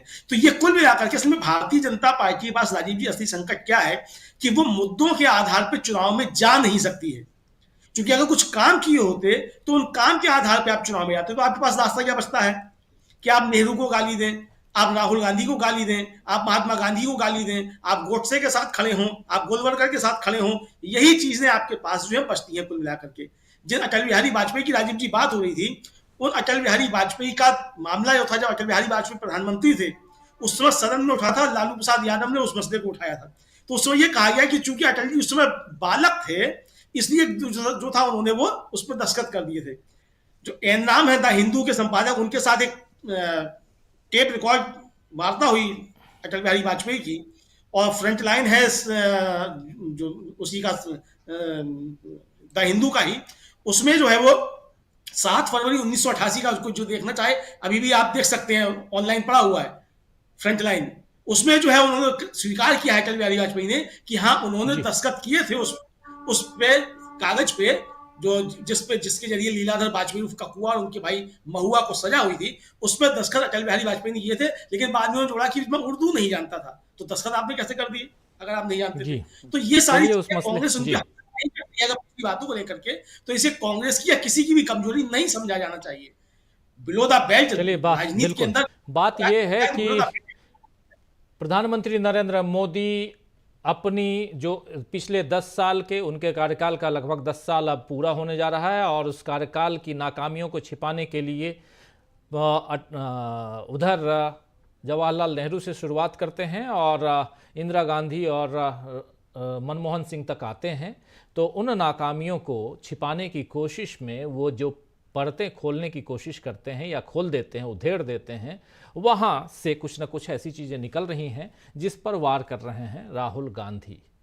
लेकिन श्वेत पत्र भी क्या वही है कि ये उल्टा उसमें फंस चुकी है सरकार, या फंस जाएगी, या इसका जो परिणाम है, इसका जो रिजल्ट है या प्रभाव है, वो पड़ेगा विपक्ष के ऊपर, और उल्टा पड़ेगा जो विपक्ष के लिए भारी पड़ सकता है। और खासकर मनमोहन सरकार की बात कर रहे हैं, तो क्या कांग्रेस के लिए आने वाले समय में परेशानियां बढ़ाते हुए दिखाई देंगे प्रधानमंत्री नरेंद्र मोदी या उनकी सरकार? जरा ये समझूं शकील अख्तर जी, चूंकि आज जब ये श्वेत पत्र निर्मला सीतारमण पेश कर रही थी, आप थे, श्वेत पत्र को भी आपने देखा होगा, उससे पहले ब्लैक पेपर को भी आपने देखा, श्याम पत्र कह सकते हैं, काला पत्र कह सकते हैं, उसको भी आपने देखा, सुना, समझा। जरा आपसे समझूं मैं कि क्या यहाँ पर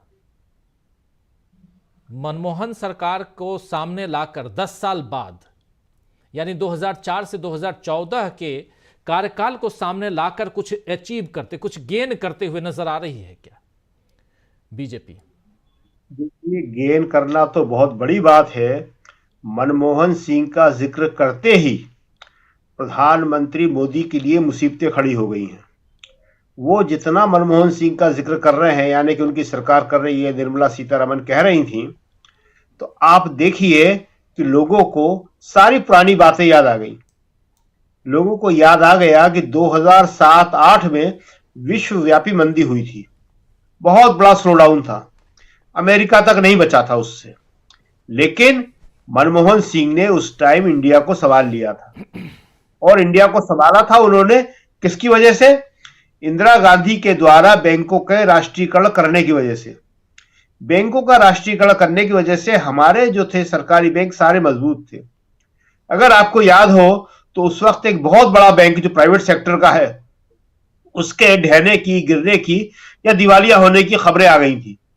चारों तरफ बड़ी अफरा तफरी फैल गई थी, और उस वक्त कहा था कि नहीं, कोई भी बैंक गिरेगा नहीं, कोई भी बैंक दिवालिया नहीं होगा, हम सबको संभाल लेंगे। वो संभाल लिया था। आज हमारे देश में 2 बड़े बैंक हैं प्राइवेट सेक्टर में, उनमें से एक बड़ा बैंक, और आज वो अच्छा काम कर रहा है, वापस अच्छा काम कर रहा है। उनमें से एक बैंक का बिल्कुल बहुत बुरी स्थिति में पहुंच चुका था। तो ये मनमोहन सिंह की सरकार का काम था और उसकी नींव रखी थी इंदिरा गांधी ने बैंकों के राष्ट्रीयकरण के जरिए। अब मनमोहन सिंह का जितना वो जिक्र करेंगे तो देश के सारे युवाओं को और देश के उन युवाओं के परिवारों को याद आ जाएगा कि उनकी आर्थिक स्थिति सुधरना 2004 के बाद ही शुरू हुई थी, या उससे पहले की अगर हम बात करें तो 1991 में जब मनमोहन सिंह देश के वित्त मंत्री बने थे तब से देश की आर्थिक स्थिति में सुधार आना शुरू हुआ था। देश में प्रति व्यक्ति आय बढ़ी थी, लोग गरीबी रेखा से नीचे निकले थे और ग्रामीण क्षेत्रों में उपभोक्ता वस्तुओं की बिक्री बढ़ी थी। अभी आज ही 2 दिन पहले ही एक रिपोर्ट आई है और उसमें कहा गया है कि गांवों के अंदर साबुन और तेल की बिक्री कम हो गई है। तो साबुन और तेल की बिक्री कम क्यों हो गई है? साबुन और तेल गांव का आदमी जब ही खरीदता था जब उसके बाद अतिरिक्त पैसा आता था, और वो अतिरिक्त पैसा आता था उसका मनरेगा से। आपने मनरेगा बंद कर दिया, अब वहां न साबुन बिकता है, न तेल बिकता है, न टूथपेस्ट बिकता है, न बिस्किट बिकते हैं। जब मनरेगा शुरू किया था मनमोहन सिंह की सरकार ने, तो उस वक्त जो है सारे के सारे जितने बड़े उद्योगपति थे सबने अपना जो ध्यान जो है गांवों की ऊपर तरफ केंद्रित किया था और गांवों में वो अपना सामान बेचने लगे थे।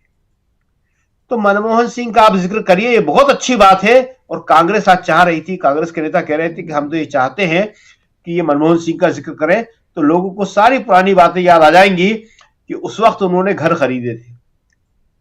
जो सारे के सारे जो मध्यम वर्गों ने मकान खरीदे हैं, जो गाड़ियां खरीदी हैं, कारें खरीदी हैं, ये सब कब खरीदी गई थी? ये सब उस वक्त खरीदी गई थी।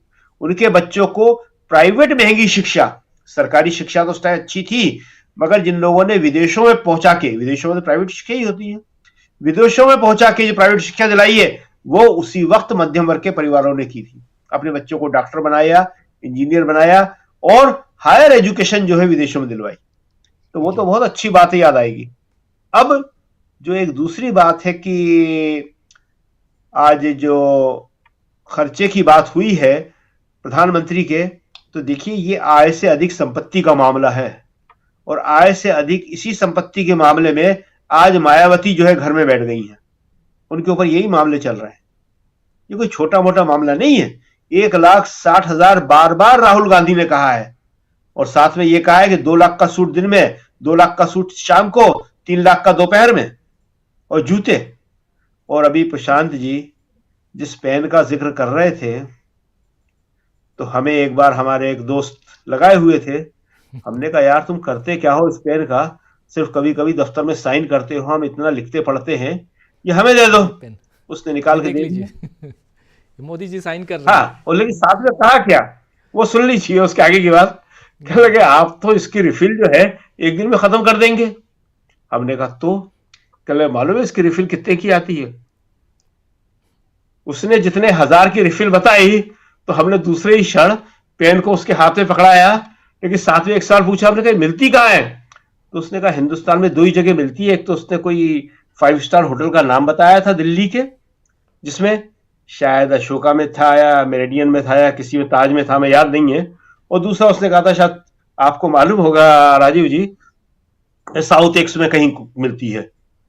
तो जिसकी रिफिल हजारों में आती हो और जो पेन हमको वापस करना पड़ा हो सिर्फ इस वजह से कि उसने कहा 1 दिन में खर्च कर देंगे आप रिफिल, इसकी लिख के इतना लिखते हैं आप। तो फिर तो ये जो खर्चे हैं ये तो बहुत मुश्किल चीज है। मायावती इसी में फंसी हुई हैं।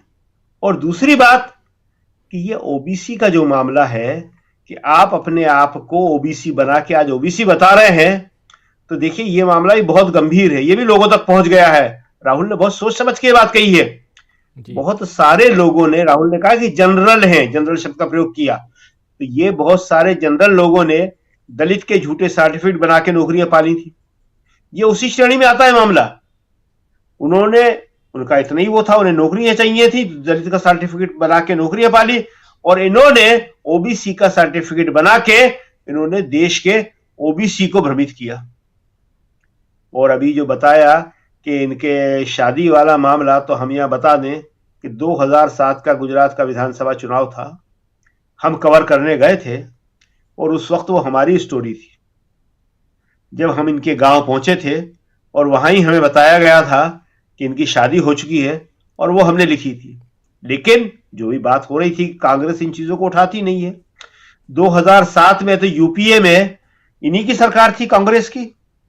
चुनाव आयोग में ये बात ले जाई नहीं गई कि अगर ये बात उसी वक्त ले जाई जाती कि भाई ये अपने उसमें कॉलम को खाली कैसे छोड़ते हैं, कॉलम में अनमेरिड कैसे लिखते हैं, जबकि ये शादी हो चुकी है और पूरा डिटेल हमने लिखा था। 2007 की बात है ये, गुजरात चुनाव कवर करने के दौरान की।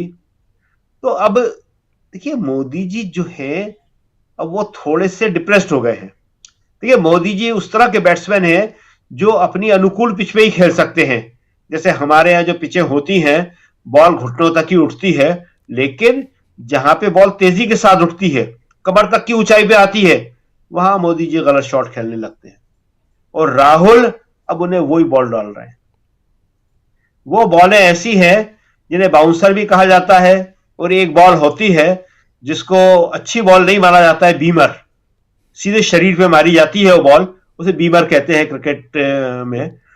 जो इंग्लैंड में जो हुआ था जिसमें बीमर मारी थी और सारे ऑस्ट्रेलिया के डॉडमैन की तरह सारे के सारे घायल हो गए थे, वो बड़ी मशहूर खूनी सीरीज कहलाती है। तो वो उसी तरह की बॉल अब कांग्रेस ने फेंकी नहीं है और फेंकने की तैयारी कर रही है। वो लंबे रनअप के साथ वो एक्शन दिखा रही है अभी खाली।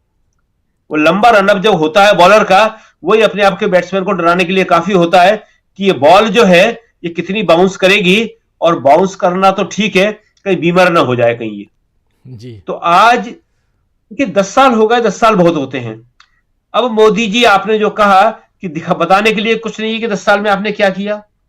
आज भी जो मल्लिकार्जुन खड़गे ने कहा, सबसे पहली बात बेरोजगारी की कही, सबसे बड़ी समस्या। और जो हम लोग जो हैं यहां पे हमेशा से कह रहे हैं कि सबसे बड़ी समस्या बेरोजगारी, महंगाई से भी बड़ी। क्यों? क्योंकि हमने तो बहुत सारे युवाओं से बात करते रहते हैं। वो कहते हैं कि अगर हमारे पास नौकरी हो तो एक बार हम महंगाई भी सह लेंगे। काम भी नहीं है, ऊपर से कमरतोड़ महंगाई, दूबरे और दो आषाढ़, तो ये बहुत बड़ी समस्या है। तो ये जो है स्थिति आज मोदी जी के लिए भारी पड़ने वाली है। इसीलिए वो कह रहे हैं कि मुझे तीसरा टर्म दो तो मैं देश की ऐसी नींव रख दूंगा। 10 साल में नींव नहीं रखी तो 10 साल में करा क्या आपने? तीसरे टर्म में आप नींव रखने जा रहे हैं। तो ये जो स्थिति है ये अब सबकी समझ में आ रही है। बेरोजगारी इस देश की पूरी तरह से कमर तोड़ चुकी है। अब देश के युवा जो है बहुत बुरी तरह से निराश हो चुके हैं। महंगाई अलग है, और उसके बाद ये सारे के सारे झूठे वादे जी। और अब राहुल गांधी ने, आपने देखा कि उसमें राहुल गांधी क्या कह रहे हैं? युवाओं, वो जब 1,60,000 की बात कर रहे हैं तो राहुल गांधी युवा को खास तौर से संबोधित कर रहे हैं। वो कह रहे हैं युवाओं सुनो,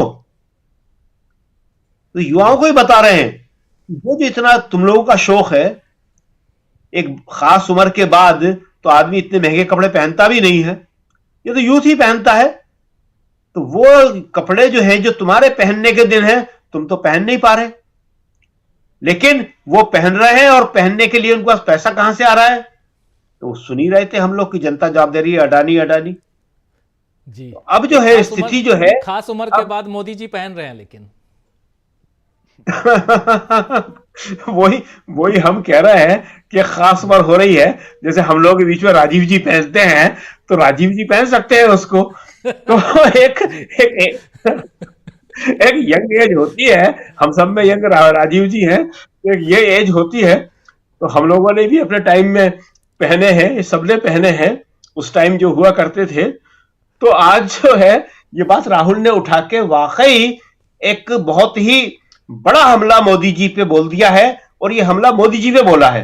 देखिए ये फर्क है, क्यों? क्योंकि आज बीजेपी के अंदर भी ये सवाल उठने लगे हैं। आज कोई कह पाए या नहीं कह पाए, चोरी छुपे सब लोग कहते हैं, और अभी आप देखेंगे कि ये चीज लगातार बढ़ती चली जाएगी, और मनमोहन सिंह पे हमला करना प्रधानमंत्री मोदी की सरकार को सबसे महंगा पड़ने वाला है।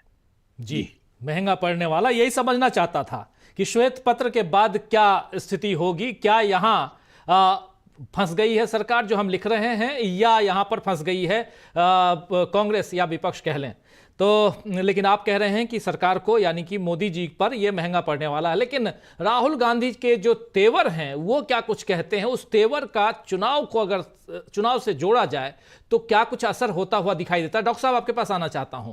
जो तेवर राहुल गांधी के आज सीधा एक्सपोज करने की कोशिश और नरेंद्र मोदी को, और नरेंद्र मोदी को शायद तीसरा टर्म इसलिए भी चाहिए कि अगर यहां एक्सपोज हो गए और तीसरा टर्म नहीं आया तो जिस रिपोर्ट के बारे में बता रहे हैं 2007 में, जिस रिपोर्ट का जिक्र कर रहे हैं हमारे साथी शकील अख्तर जी, उनकी शादी को लेकर, जो पहले अनमैरिड लिखते थे और इन्होंने एक्सपोज किया था कि नहीं वो अनमैरिड नहीं बल्कि मैरिड हैं, शादीशुदा हैं मोदी जी, और उसके बाद कई ऐसे चुनावों में उन्होंने अनमैरिड लिखा, उनकी डिग्री, उनकी शादी और उनकी जाति, ये तमाम चीज़ों को लिया जाए, छोड़ दीजिए आप कितना कमाते हैं, कितना पहनते हैं, इसको अगर किनारे रख भी दें, मोह ब्लांक मेरे पास भी है आपको बता दूं, लेकिन वो गिफ्टेड है गिफ्टेड है मेरे पास भी, तो इसलिए तो छोड़ दीजिए, हो सकता है मोदी जी के पास भी गिफ्ट आते हों लेकिन बात ये है कि ये जो तीन महत्वपूर्ण चीजें हैं, ये तीनों महत्वपूर्ण चीजें क्या अभी एक्सपोज हो रही हैं और तीसरा टर्म नहीं आया तो क्या होगा? और क्या इसलिए राहुल गांधी के तेवर से यहां परेशानी में बीजेपी है? जी राजीव जी, मैं बस बहुत संक्षेप में, शकील साहब ने क्रिकेट की भाषा में बात कही है तो मैं वही रूपक लेके चलना चाहता हूं। वो जिस बात का जिक्र कर रहे थे शकील साहब, डगलस रॉबर्ट जार्डीन नाम था उसका, वो ब्रिटिश क्रिकेटर थे जार्डीन।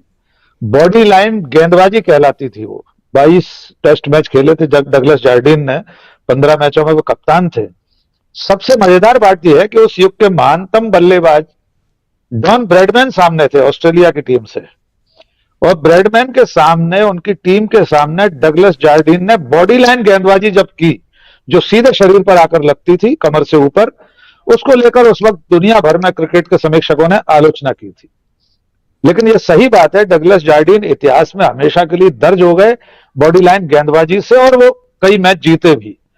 आज मैं इस रूपक को यहां लेकर समाप्त करना चाहता हूं कि राहुल गांधी अब बॉडी लाइन गेंदबाजी पर उतर आए हैं। सामने डॉन ब्रैडमैन जैसा, नरेंद्र मोदी जैसा इस वक्त का अपराजय नेता है, जो कि 2024 में अपने जीवन की सबसे कठिन लड़ाई लड़ने जा रहे हैं नरेंद्र मोदी। अगर वे तीसरी बार सत्ता में नहीं आए, राहुल गांधी की ये बॉडी लाइन गेंदबाजी अगर उन्हें पिच पर ढेर करने में कामयाब हो गई तो चुनाव हारने के बाद क्या होगा, ये सोचकर ये देश और वे स्वयं सिहर जाते होंगे। शायद इसीलिए चुनाव न हारे, इसके लिए नरेंद्र मोदी और उनकी पार्टी किसी भी सीमा तक जा सकती है, क्योंकि चुनाव हारने की कीमत वे अफोर्ड नहीं कर सकते, क्योंकि कानून का डंडा उसके बाद जब चलेगा, वाकई में अगर नैसर्गिक न्याय हुआ, प्राकृतिक न्याय हुआ, संविधान के मुताबिक, लोकतंत्र के मुताबिक कानून ने अपना काम किया, तो वो कुछ लोगों पर बहुत भारी पड़ सकता है। इसलिए चुनाव तक डगलस जार्डीन वाली ये बॉडी लाइन गेंदबाजी अब और तेज होगी, और वैसे दोनों तरफ से होगी। अब तक नरेंद्र मोदी कर ही रहे थे ऐसी गेंदबाजी, अब राहुल गांधी ने मोर्चा दूसरे एंड से संभाल लिया है। जी राजीव जी प्रशांत टंडन जी, आप कैसे देखते हैं? क्या ये गेंदबाजी अभी और आगे आप भी देखते हैं? और दूसरी बात यहाँ की, जी शकील जी कुछ कहना चाह रहे हैं? जी हाँ राकेश जी, वो हम स्मृति के आधार पे ही कह रहे हैं। जहां तक हमें याद है, जार्डीन कप्तान थे, बॉलर लारवुड सादरा देख लीजिए, जार्डीन वाज कैप्टन, जार्डीन कप्तान हुआ करते थे उसके इंग्लैंड के, और बॉलर जो था जिसने बॉलिंग करी थी जो बॉडी लाइन पे, वो लारवुड था बॉलर, शायद देख लीजिए जरा। जी हो सकता है, बिल्कुल इतिहास की बातें, लेकिन सबसे बड़ी डगलस जार्डीन के नाम पर ही दर्ज है। जी जिस रूप में आप सही बात कर रहे हैं, एबीसी कोई भी हो, लेकिन यहां जो हम सियासी पिच पे जो बैटिंग और बॉलिंग करते हुए देख रहे हैं, वहां राहुल गांधी ने बॉडी लाइन बॉलिंग करना शुरू कर दिया है और परेशान दिखाई दे रहे हैं, हताश दिखाई दे रहे हैं मोदी जी। और इसकी बात हम लोग कई बार कर चुके हैं, खासकर पिछले दो उनके भाषण, वो भी सदन के अंदर, लोकसभा में और राज्यसभा में। आखिर क्या कारण था कि मोदी जी को खुद को सबसे बड़ा ओबीसी बताना पड़ा और आज वहां धड़ाम होते हुए दिखाई दिए? जरा श्वेत पत्र की भी बात आप करना चाहते थे प्रशांत टंडन जी, क्लोजिंग आपके जरिए, और जरा समझना भी चाहता हूं कि क्या कुछ आप देखते हैं। जी, राजीव जी, पहली बात ये कि बीजेपी के लोगों को, जैसे ओबीसी मामले पर प्रहलाद जोशी आ गए, एक डिफेंस रखी, लेकिन ये महंगे पेन, महंगी घड़ी, ये जो राहुल गांधी ने अब कपड़ों से पहचानवाया है, ये बीजेपी इसको डिफेंड नहीं कर पाएगी और ये जनता के बीच में लगातार जाएगा। इसलिए क्योंकि मोदी साहब महात्मा गांधी नहीं है, मोदी साहब व्हाइट टी शर्ट नहीं पहन पाएंगे, राहुल गांधी भी नहीं है वो। तो मोदी साहब का पेन, चश्मा, घड़ी, जूता, दिन में 3 पोशाकें, 5 पोशाकें, ये जनता को दिखाई देंगी रोज। तो जो आज राहुल गांधी ने कह दिया 1,60,000 की तनख्वाह में ये महंगे कपड़े और ये लग्जरी घड़ी, ये कहाँ से आती है? तो ये लोगों को अब दिखाई देगी और इसको बार बार कहना पड़ेगा मेरे ख्याल से राहुल गांधी को। तो ये एक बड़ा कम्युनिकेशन का हमला जो है राहुल गांधी ने किया है। दूसरी बात कि बीजेपी कहाँ भटक गई है राजीव, बीजेपी भटक ये गई है कि अब तक वो मनमोहन सिंह पर अटैक नहीं करते थे, वो मनमोहन सिंह के जरिए सोनिया गांधी पर अटैक करते थे कि मनमोहन सिंह तो रिमोट कंट्रोल वाले प्राइम मिनिस्टर हैं। तो वो अटैक मनमोहन सिंह पे नहीं था, वो अटैक सोनिया गांधी पे होता था।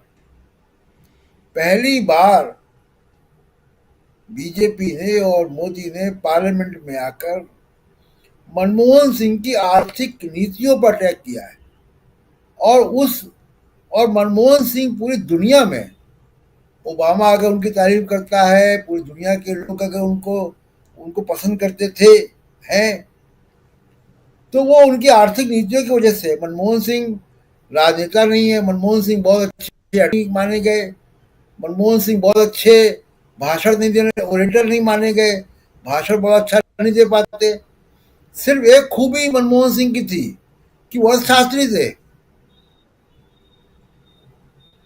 ऑक्सफोर्ड में पढ़े हुए अर्थशास्त्री, और उस अर्थशास्त्री को नरेंद्र मोदी बता रहे हैं कि साहब इनको अर्थशास्त्र नहीं आता था, मुझको आता है जी। ये बात किसी के गले नहीं उतरेगी, यानी जो कांग्रेस के आलोचक भी हैं उनको भी गले नहीं उतरेगी।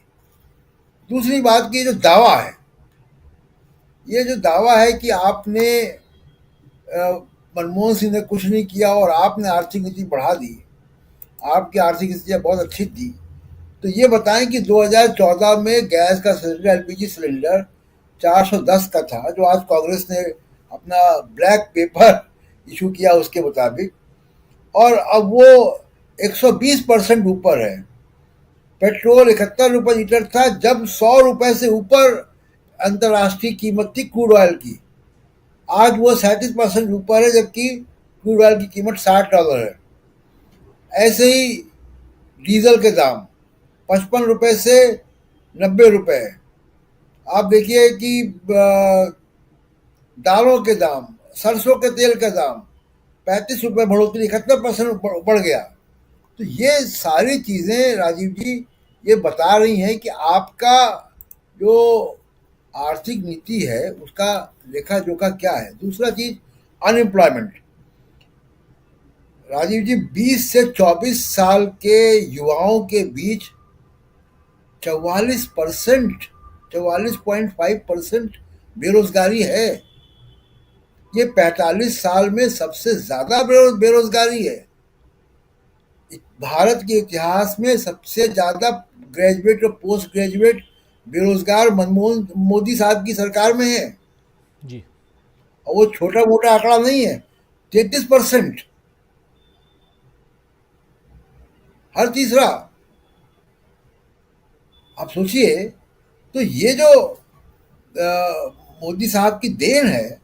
अगर आपकी अर्थनीति बहुत अच्छी थी तो क्या माने कि अडानी दुनिया के नंबर 2 सबसे रईस हो गए और एलपीजी का सिलेंडर दुगने से भी ज़्यादा बढ़ गया, बेरोजगारी बढ़ गई, पढ़े लिखे युवाओं को मिल रहा है। तो अर्थनीति का पैमाना क्या हो, राजनीति का पैमाना तो ये होगा ना, हमको रोजगार मिल रहा है, महंगाई कंट्रोल में है, ये दो ही पैरामीटर्स हैं, बाकी तो अर्थशास्त्र और लंबे लंबे लेखों की बात है। जिसका आम जनता से वास्ता है वो तो यही है। पेंशन स्कीम आप बंद कर रहे हैं, तमाम बेनिफिट्स आप बंद कर रहे हैं, और मिडिल क्लास जो सबसे ज्यादा मजीरा बजाता है इनके लिए, मोदी साहब के लिए, मैं उसके बारे में एक बता दूं आपको। यूपीए सरकार के दौरान फूड सब्सिडी और ऑयल सब्सिडी और फर्टिलाइजर फार्म सब्सिडी, यानी खाने की कीमतों पे, खाद्यान्न पदार्थ पे सब्सिडी, फर्टिलाइजर पे सब्सिडी और ऑयल पे, तेल पे सब्सिडी लगभग बराबर थी। मोदी साहब के काल में जो ऑयल सब्सिडी है वो जीरो है, यानी जो शहरी मिडिल क्लास को मिलने वाली सब्सिडी थी। शहरी मिडिल क्लास यूरिया नहीं खरीदता है जी, तो शहरी मिडिल क्लास को मिलने वाली जो सब्सिडी थी वो जीरो हो गई। ये जो वही मिडिल क्लास जो छतों पे खड़े होकर थाली बजाता है, तो उसको भी जानना चाहिए। तो ये इकोनॉमिक पैरामीटर्स अगर आपको देखने हो तो आपको कहीं और नहीं देखना है, कोई मोटी मोटी किताबें नहीं पढ़नी है, ना आपको कोई इकोनॉमिक सर्वे देखना है। आप जाएं अपने पड़ोस की दुकान में, जाएं अपने घर का बजट देखें, और आप सिर्फ ये बात का कैलकुलेशन कर लें कि आप कितनी बार छुट्टियों में जा पाए बच्चों को लेकर, परिवार को लेकर, 2014 से पहले और 2014 के बाद में। मैं जानता हूँ जिनकी छुट्टियाँ ऋषिकेश में या मसूरी में हुआ करती थी, उनकी छुट्टियाँ थाईलैंड में हो गई थी मनमोहन सिंह के दौरान, और वो हरिद्वार भी नहीं जा पाते होंगे। सही कह रहे हैं राजीव जी। जी, बिल्कुल सही आप कह रहे हैं, और बहुत कुछ। जी जी डॉक्टर साहब जी। शकील साहब की बात की पुष्टि कर दूं, शकील साहब सही हैं। लारवुड नाम था, हेराल्ड लारवुड उसका नाम था, बॉडी लाइन जो बॉलर था। लेकिन डगलस जार्डिन 1932-33 की एशेज सीरीज थी ऑस्ट्रेलिया और इंग्लैंड के बीच, उसमें कई बल्लेबाज घायल हुए थे इस बॉडी लाइन गेंदबाजी की वजह से। लेकिन चूंकि डगलस जार्डिन कप्तान था इंग्लैंड की टीम का, उसने अपने गेंदबाजों को यह निर्देश दिया था कि इनके शरीर पर सीधे बॉल मारो, कमर से ऊपर, जो शॉर्ट पिच गेंदें थी उनको और ऊपर उठाकर। इसलिए बॉडी लाइन गेंदबाजी जो है वो डगलस जार्डिन के नाम से ही जानी जाती है, लेकिन मूलतः बॉलर हेराल्ड लारवुड ही था। शकील साहब एकदम ठीक है, क्योंकि डीवी लाइव और हमारे चैनल की विश्वसनीयता इतनी है कि हमारी तरफ से कोई गलत जानकारी दर्शकों तक नहीं जाना चाहिए, और लंबे समय तक लोग याद रखते हैं।